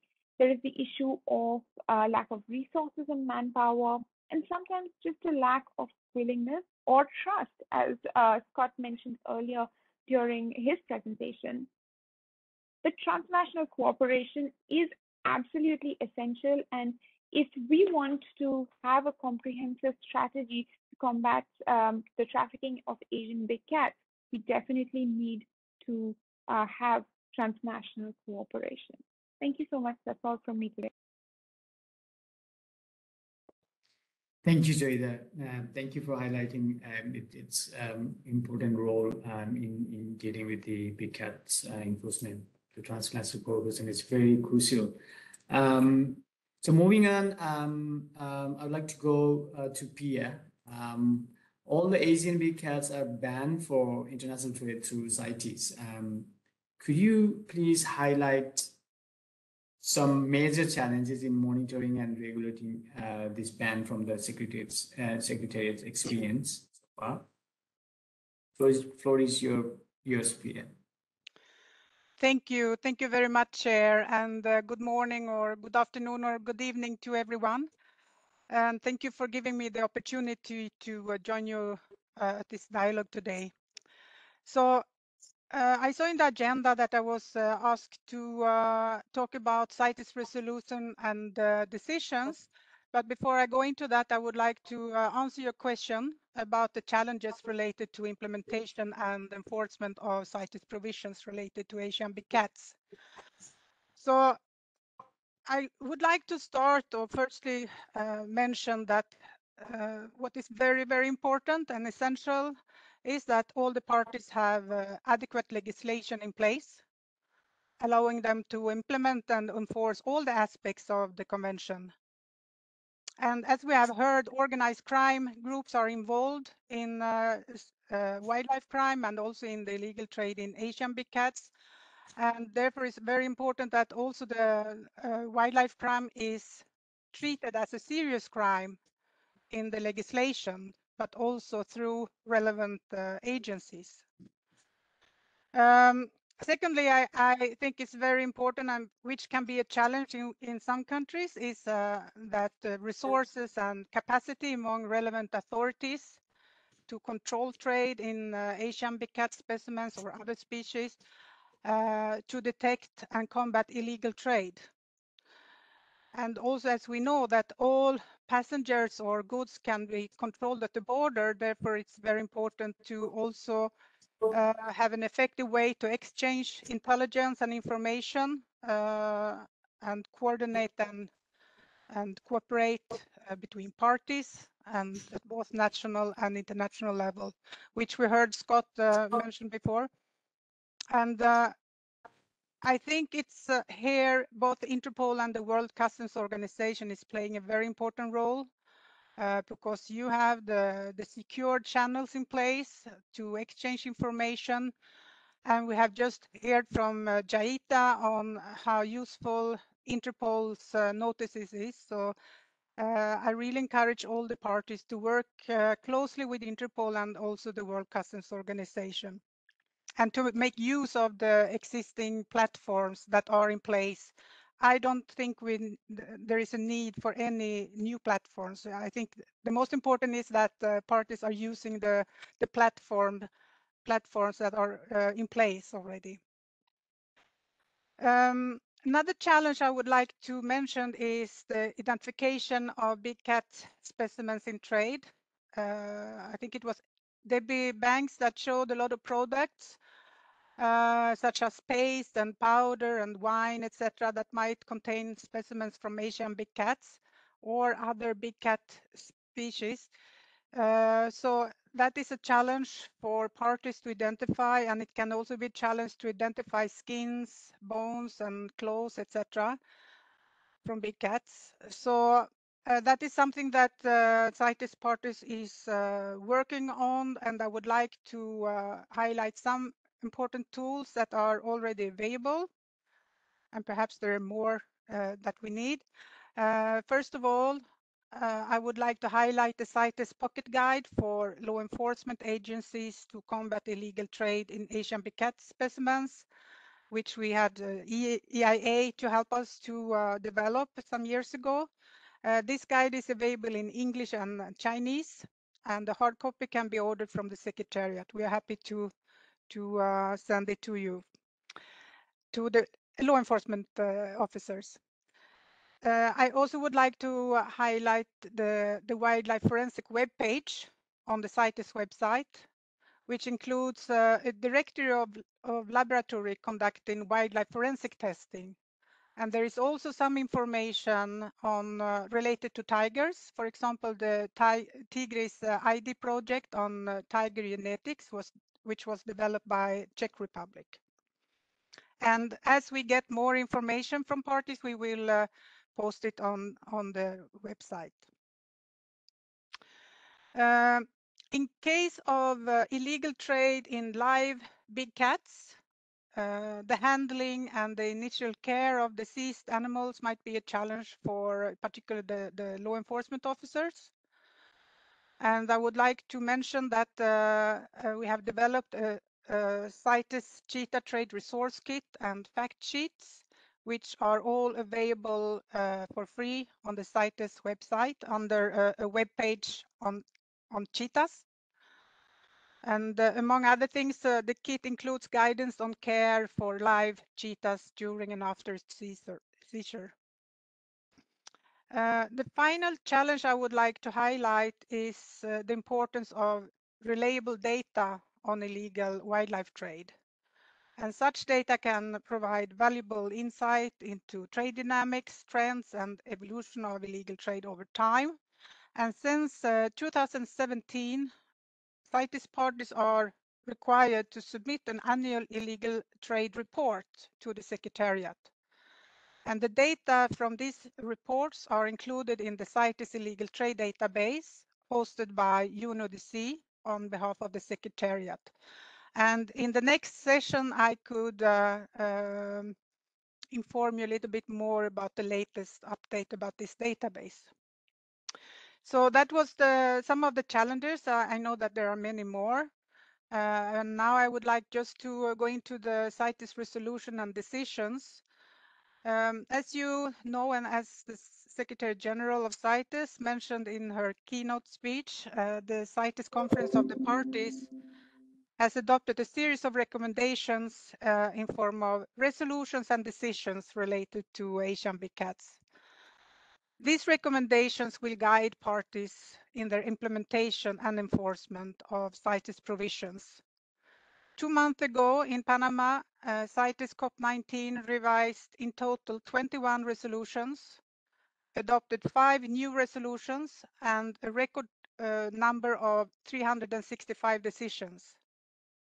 These resolutions and decisions will enter into force on the 24th of February 2023, which is 90 days after the meeting. Regarding implementation and enforcement matters related to Asian big cats, I would like to highlight some of the important resolutions. First of all, Resolution 12.5 on conservation of and trade in tigers and other Appendix 1 Asian big cat species. This was revised at COP19. Another very important resolution is Resolution 11.3, also revised at COP19 on compliance and enforcement. And we heard Debbie Bank, she mentioned the illegal online trade. And here I would like to highlight the recommendations in this resolution 11.3 on recommendation on how to combat illegal trade in wildlife on the internet. And there are many others, other resolutions that might be useful. It's for example, the resolution on disposal of illegally traded and confiscated specimens of CITES listed species, which has number 17.8. Also revised at COP19. The resolution 17.4 on demand reduction strategies to combat illegal trade in CITES listed species. This topic also includes a new guidance on how to deal with demand reduction. Resolution 11.17 on national reports was also revised at the last COP, which includes recommendation to submit the annual illegal trade report, for example. And we heard also, I think it was Scott that mentioned the problem with corruption. And related to corruption, I would like to highlight resolution 17.6, which deals with anti-corruption. It has a very long title, so I will not read that. Okay, so that was the resolutions that I would like to mention. COP19 also adopted a set of decisions on enforcement matters in general, but also on Asian big cats and also on other cats, big cats, including a decision on the CITES Big Cat Task Force, which includes big cats from Asia, Africa, and Latin America. And I would like to talk more about this Big Cat Task Force in the next session. Regarding the Asian big cats, there are in total 10 decisions in effect, included one new decision on Asian big cats related to the strengthening of forensic techniques in the support of addressing illegal trade in Asian big cats. And then we have several old decision 1469 that many of you know very well. It's about the tiger spread in captivity. It's decision 18100, which encourages parties to pursue enforcement efforts to address the illegal trade in Asian big cats through joint investigation and operations. It is decision 18101, which encourages parties in whose territory tourist markets exist that are contributing to illegal cross-border trade involving Asian big cat specimens to strengthen their law enforcement cooperation with their neighboring parties to target such illegal trade. Then there are two decisions, 18102 and 18108, which was revised at COP19, which relates to missions by the Secretariat to parties in those territories that there are facilities which may be of concern, keeping Asian big cats in captivity. And I will mention a little bit more about this decision in my next session as well. Decision 18103, which was revised, encouraged parties that make seizure on tiger skins to share such images with tiger range states, which have photographic identification databases for tigers. And that could be, for example, Thailand and India. Decision 18105 encouraged parties to take measures to address illegal trade in leopards. And decision 18106 urges consumer states of specimens from tiger and other Asian big cats to end the demand for the illegal trade in tiger and other big cats species. So that was a rushed way to present the decisions related to Asian big cats. I also would like to highlight the one on the Big Cat Task Force, as I mentioned. There is also some reports that I would like to mention. The Secretariat made two reviews of the resolution on Asian big cats. The first one was done in 2014 and the last one in 2019. Both of them are available on the CITES website, and I really encourage everyone dealing with illegal trade in Asian big cats to take note of the two reviews. There is also a review of facilities keeping Asian big cats in captivity. And at the last SC 75 in November, it was not the last standing committee, but at SC 75 in Panama in November last year, there was also another report. I think it's under the Lion documents, but it's about illegal and illegal trade in big cats in general. So I think that is all from I'm very sorry if I took a little bit more time than you asked me for. Thank you. Thank you very much, Pia. Thank you for highlighting those challenges and also providing information on the resources that countries can utilize, and of course highlighting the CITES decisions. Thank you very much. So next I have Ada from DNP Malaysia. So my question to Ada is, what are the practical challenges while working on the field, detecting and investigating the cases involving big cats, and also the challenges in prosecuting the offenders? Ada, the floor is yours. Assalamualaikum. Hello everyone. Good evening. First of all, thanks to organizer Interpol, USAID, invite me as a panel today. Thank you, Mr. Ujwal. I will start with very quick information on our tiger status in terms of current number, population, threats, and wildlife crime related to this species.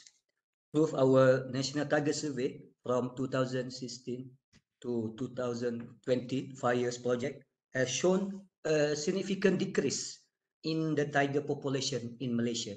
From analysis from the survey, less than 150 Malayan tiger have been recorded in this survey. So it's critical for us.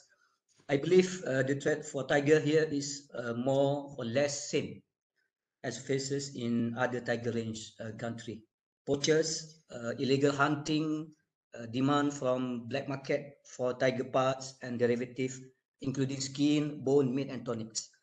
Indiscriminate hunting using wire snake still occur and remain a serious issue for tiger.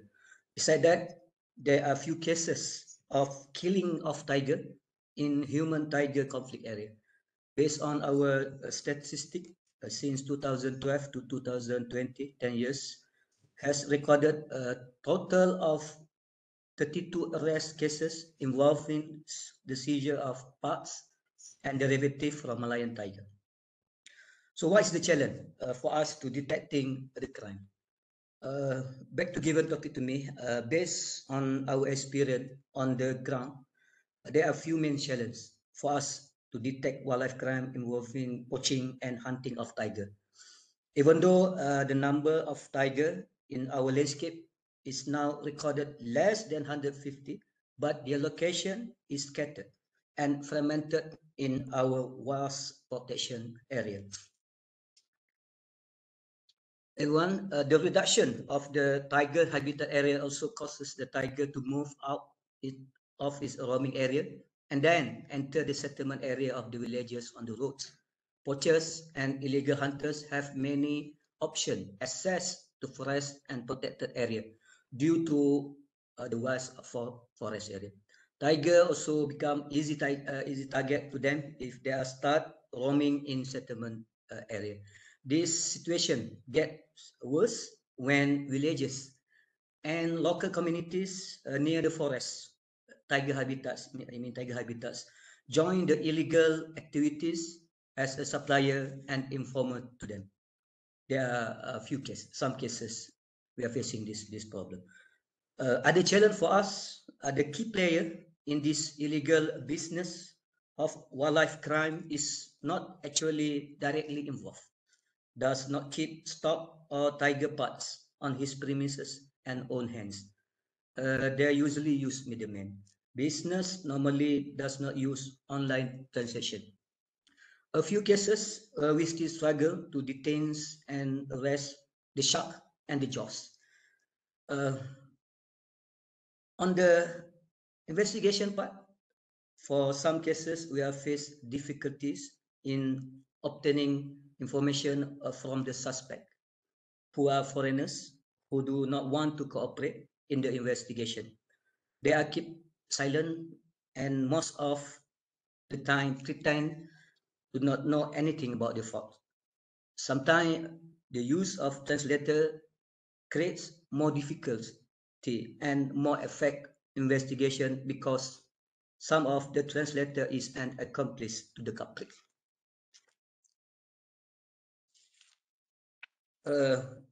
Evidence in the investigation part also, we also got have a challenge about evidence for confiscated tiger, whether the parts or derivative of the tiger are original or from species outside Peninsular Malaysia.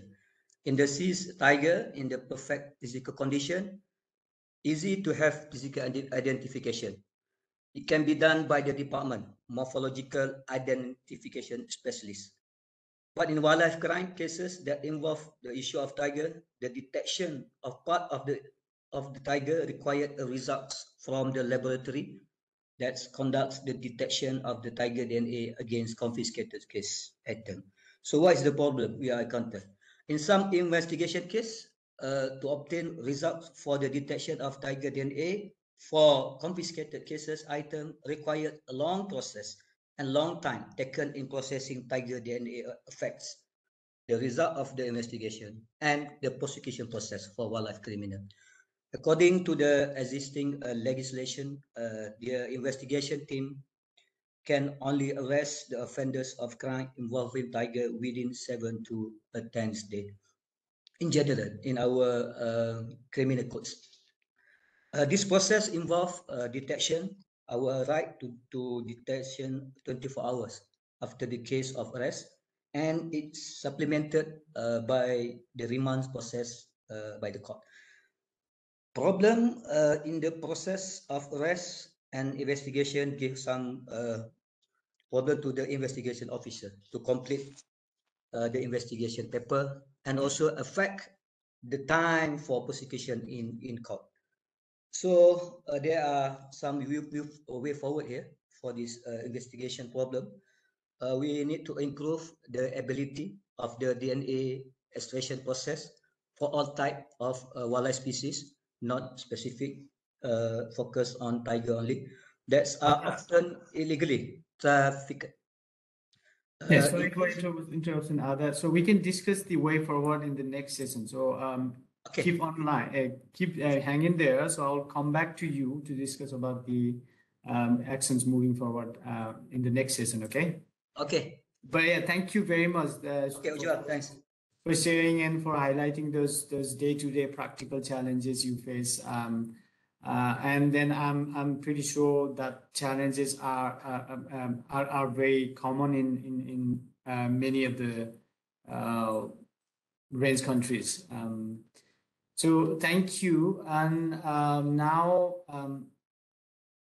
my last question goes to Rohit. You work closely with the front line, being yourself a ranger in the past. The front line, especially the rangers, they enforce wildlife laws, protect animals, big cats, when they are still alive. First responders in case of poaching and also in many instances investigate cases, including smuggling, and of course they work in some of the most challenging work environments.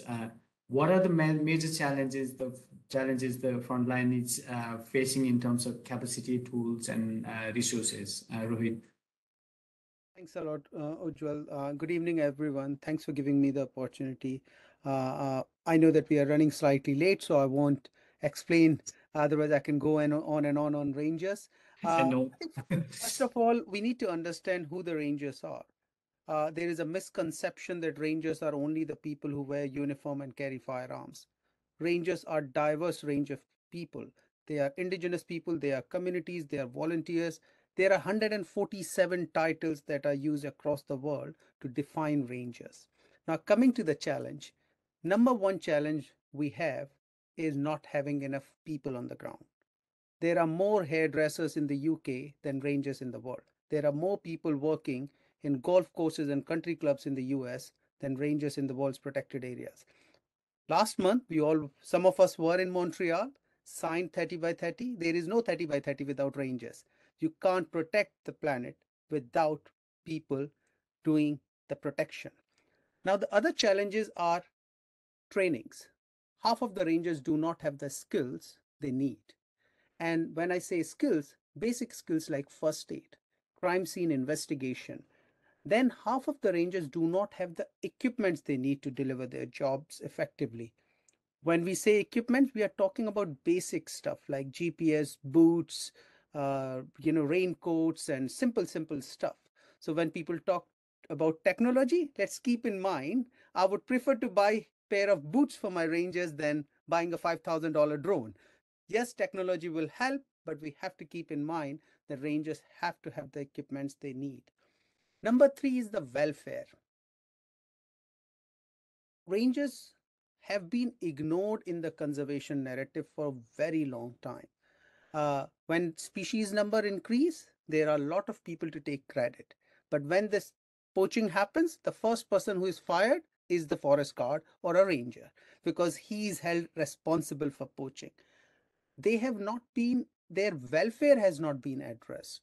So for example, rangers don't have access to clean drinking water. Rangers don't have access to proper shelter. Rangers don't have access to toilets. They don't have access to basic medical care. Average ranger salary is $297 a month, and you expect somebody to, and this is a global average, I'm talking about in Asia, it's even lower. With that money, you are expecting somebody to spend 30 days in the bush, protecting trees, protecting animals, and sometimes fighting with armed poachers. So welfare is one challenge. Finally, I think we also need to understand it's a very risky job. Not everywhere, but in many places, it's a very risky job. The research done by International Ranger Federation shows that 2 rangers have died in the line of duty every week since 2006. And these numbers are constantly increasing. Rangers are losing life because of, not just because of human-wildlife conflict or natural disasters. 39% of these deaths are because of fight with armed poachers. This is when 60% rangers do not have access to clean drinking water, life insurance or health insurance. So there is a huge life threat when they don't have insurance, and many of these rangers are the only breadwinner in the family. So at the end, I would like to summarize by, we call it a ranger creed in International Ranger Federation. And these are the lines written by rangers, which sort of defines the challenges for rangers. We, the willing, led by the unknowing, are doing the ungrateful. We have been doing so much with so little for so long. Now we are capable of doing anything with nothing forever. So that's the challenges for rangers. Thanks, Ujjwal. Thank you very much. Very interesting and very great insight, Rohit. Thank you. So yeah, it is clear. I mean, we heard a lot of challenges in all levels, at every levels. It is clear that the big cat enforcement is not an easy task. There are many challenges. As we just discussed. So now for the next session, I'm going to request the panelists to provide their thoughts on how we can overcome the challenges we discussed in the previous session. For that, I'm putting out a slide. Yeah, you can see on the screen a slide with a list of agencies or organizations that are present in this meeting, so that it's based on the registration we received. The panelists may direct their recommendation or suggestion to any of the stakeholders listed in the slide as you see relevant.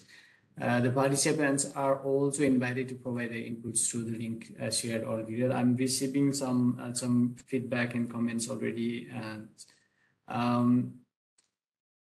with this, we move on to the last session for today.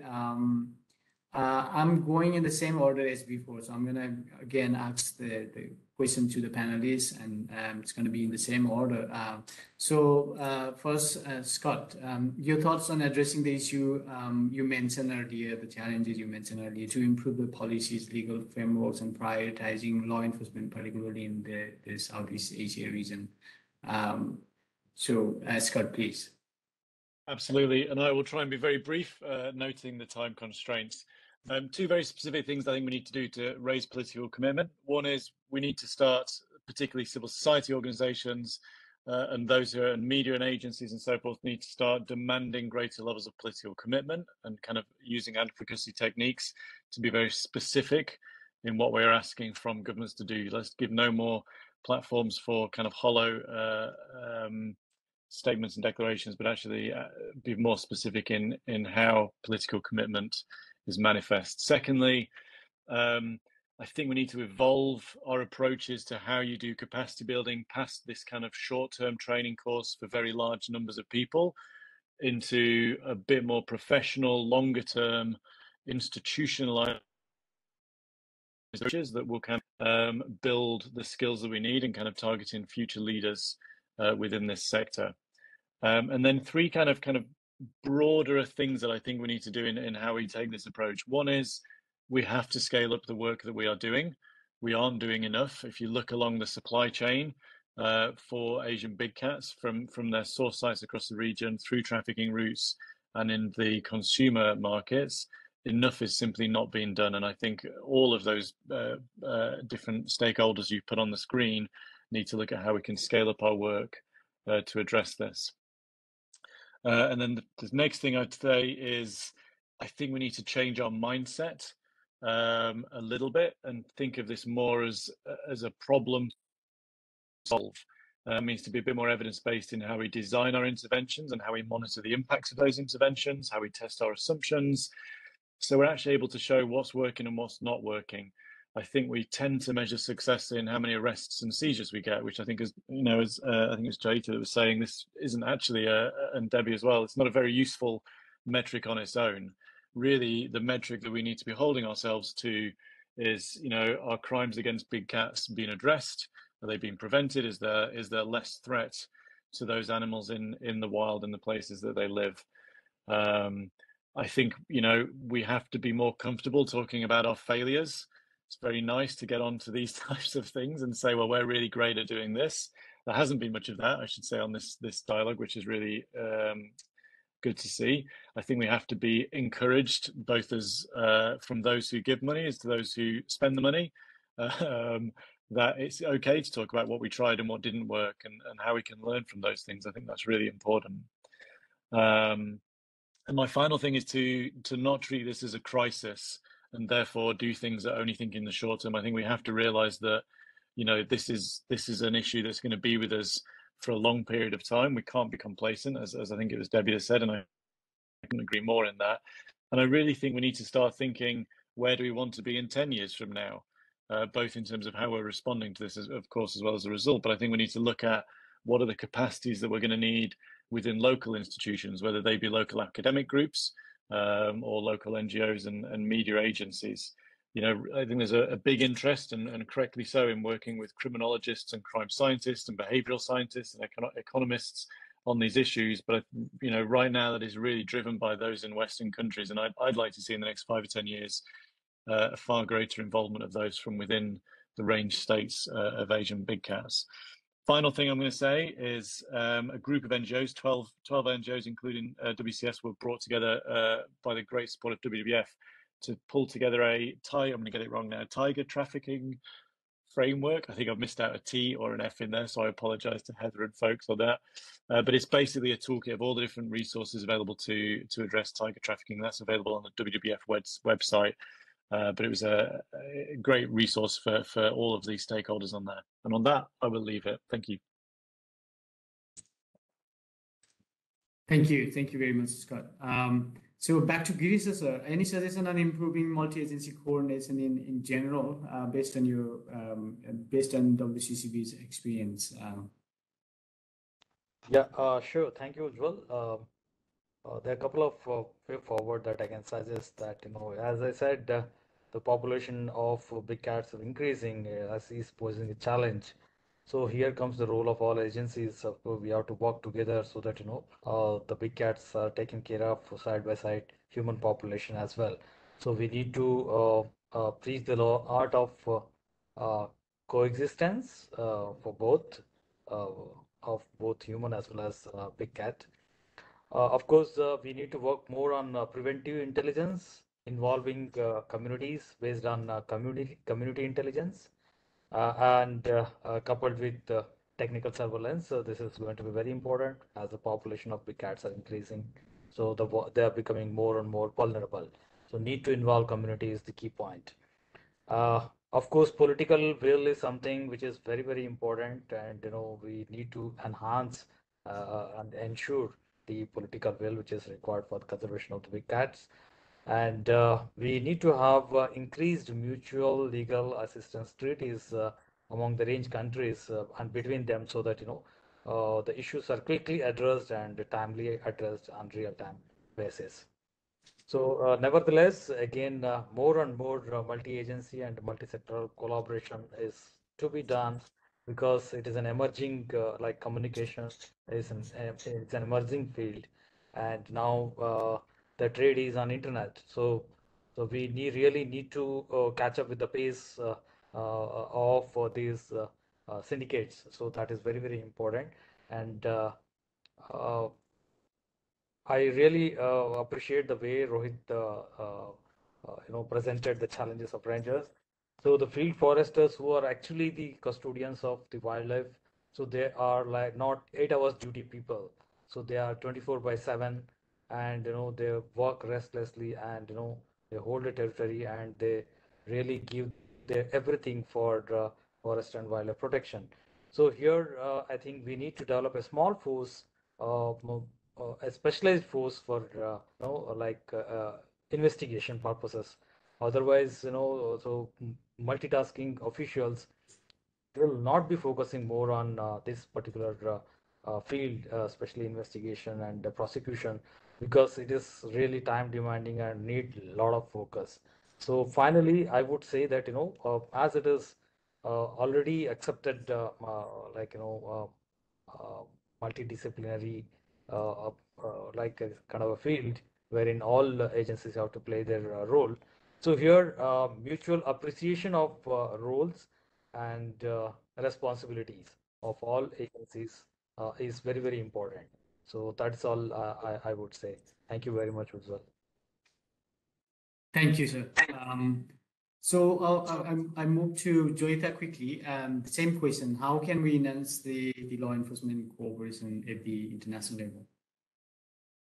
Thanks, Ujjwal. I'll try to make it quick too so we can finish on time. Look, Asian big cats are iconic animals, whether it's the tiger, the snow leopard, the Asiatic lion, the leopard, or the Asian cheetah. Now, countries are acutely aware of their importance and the urgency to protect them from immediate extinction. And Asian big cat crime, as a result, has been recognized as a serious organized crime, and its enforcement is a priority within the wildlife enforcement community in the countries. However, the reality is that law enforcement agencies working on wildlife crime already have a lot on their plate. They're usually dealing with large volumes of cases that require quick turnaround. They have limited resources available to them.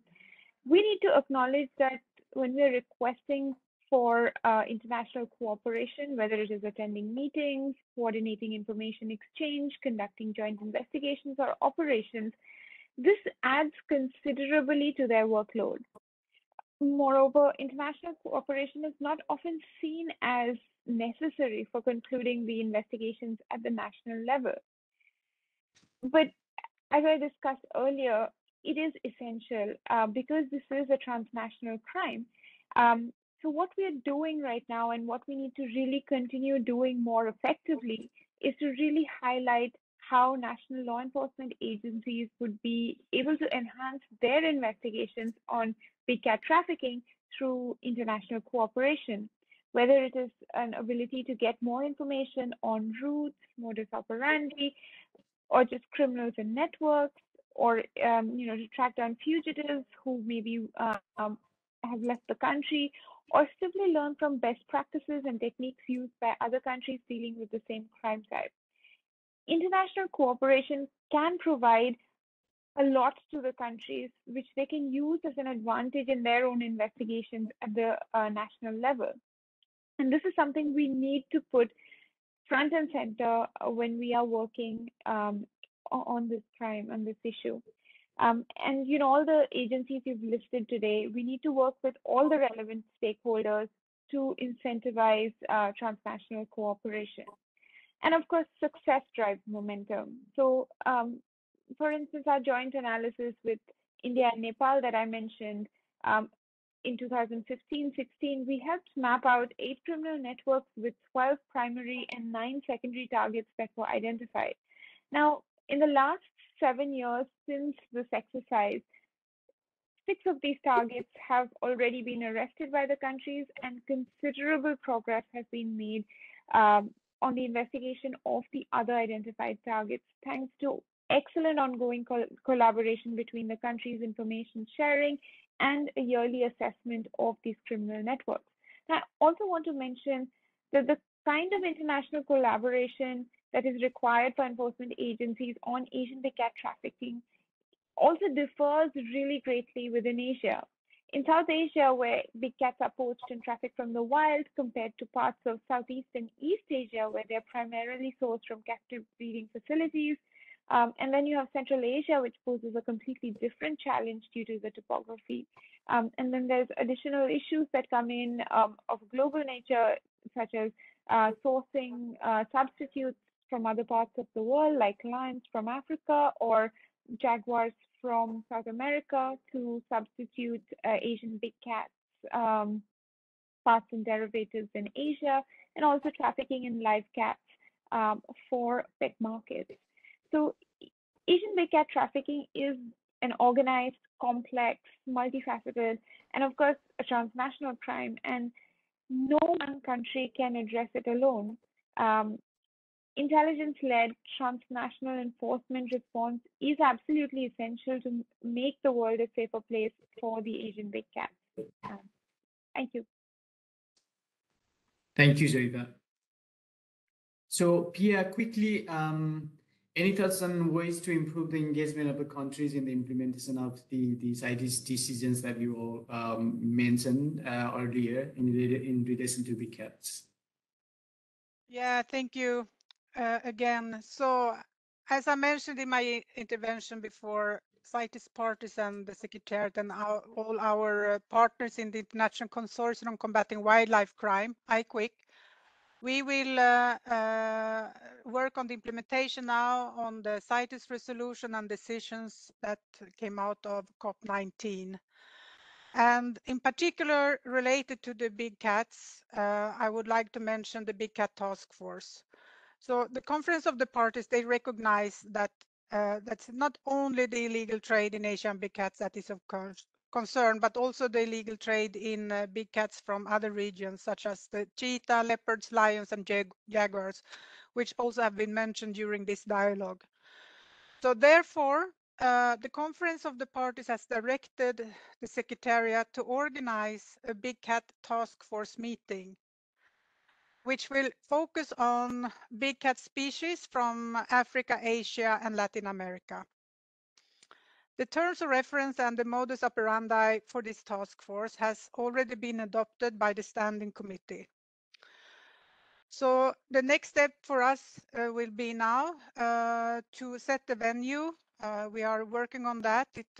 We think it will take place sometimes before April, end of April 2013. So we are working on that right now. And we will invite parties affected by illegal trade in big cats, which have been identified in the modus operandi and the terms of reference. We will invite IQWIC partners and also other organizations and experts to attend this important task force meeting. And there we can discuss any enforcement and implementation issues related to illegal trade in big cats. And the task force will generate proposals to facilitate strength and collaboration and targeted activities that promote effective implementation and enforcement of the convention, and also to generate strategies and proposed actions to better detect and address the illegal trade in big cats. Then these strategies and proposed actions will be presented to the Standing Committee for its consideration, together with the time-bound recommendation as appropriate. And we hope to report the outcome at the next Standing Committee, which will be held in Geneva in November this year. So I really hope that the discussion here today will feed into the discussion at the Big Cat Task Force meeting, and I hope to see many of you at that meeting. I also would like to mention that regarding tiger missions that have been discussed before or mentioned before, that the Secretariat is now planning technical missions to some of the parties that were identified to have some facilities that may be of concern keeping Asian big cats in captivity. So the purpose of these missions is to gain a better understanding of the operations and also the activities undertaken by the facilities in relation to Decision 1469. The result of the missions will be reported also to the Standing Committee in November later this year. Finally, I would like to also highlight what we are doing regarding the CITES illegal trade database. As I mentioned in my intervention, CITES parties are required to submit an annual legal report to the Secretariat, and we send this information to UNODC, and they have established an illegal trade database on behalf of the Secretariat. So UNODC has now developed a dissemination platform for the database, which will enable parties, but also IQUIC partner organizations to directly access the legal trade data. And this data will help to inform research, analysis, and the decision-making of parties, and the development of appropriate law enforcement responses to wildlife crime. We are just about to test this dissemination platform, and some countries have already been contacted and will make the testing of the platform. I think that was all from my side. Thank you so much. Thank you very much, Pia. So I quickly move on to Ada. So yeah, I interrupted you earlier. So you were already discussing about the ways to improve the challenges and to overcome the challenges that you are facing. So Ada, you can take the floor now.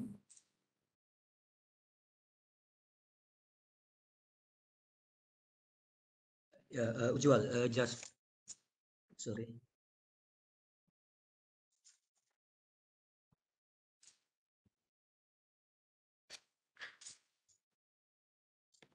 Just short note for me in the recommendation session. First, we must allocate more enforcement staff in tiger habitat and illegal hunting hotspot.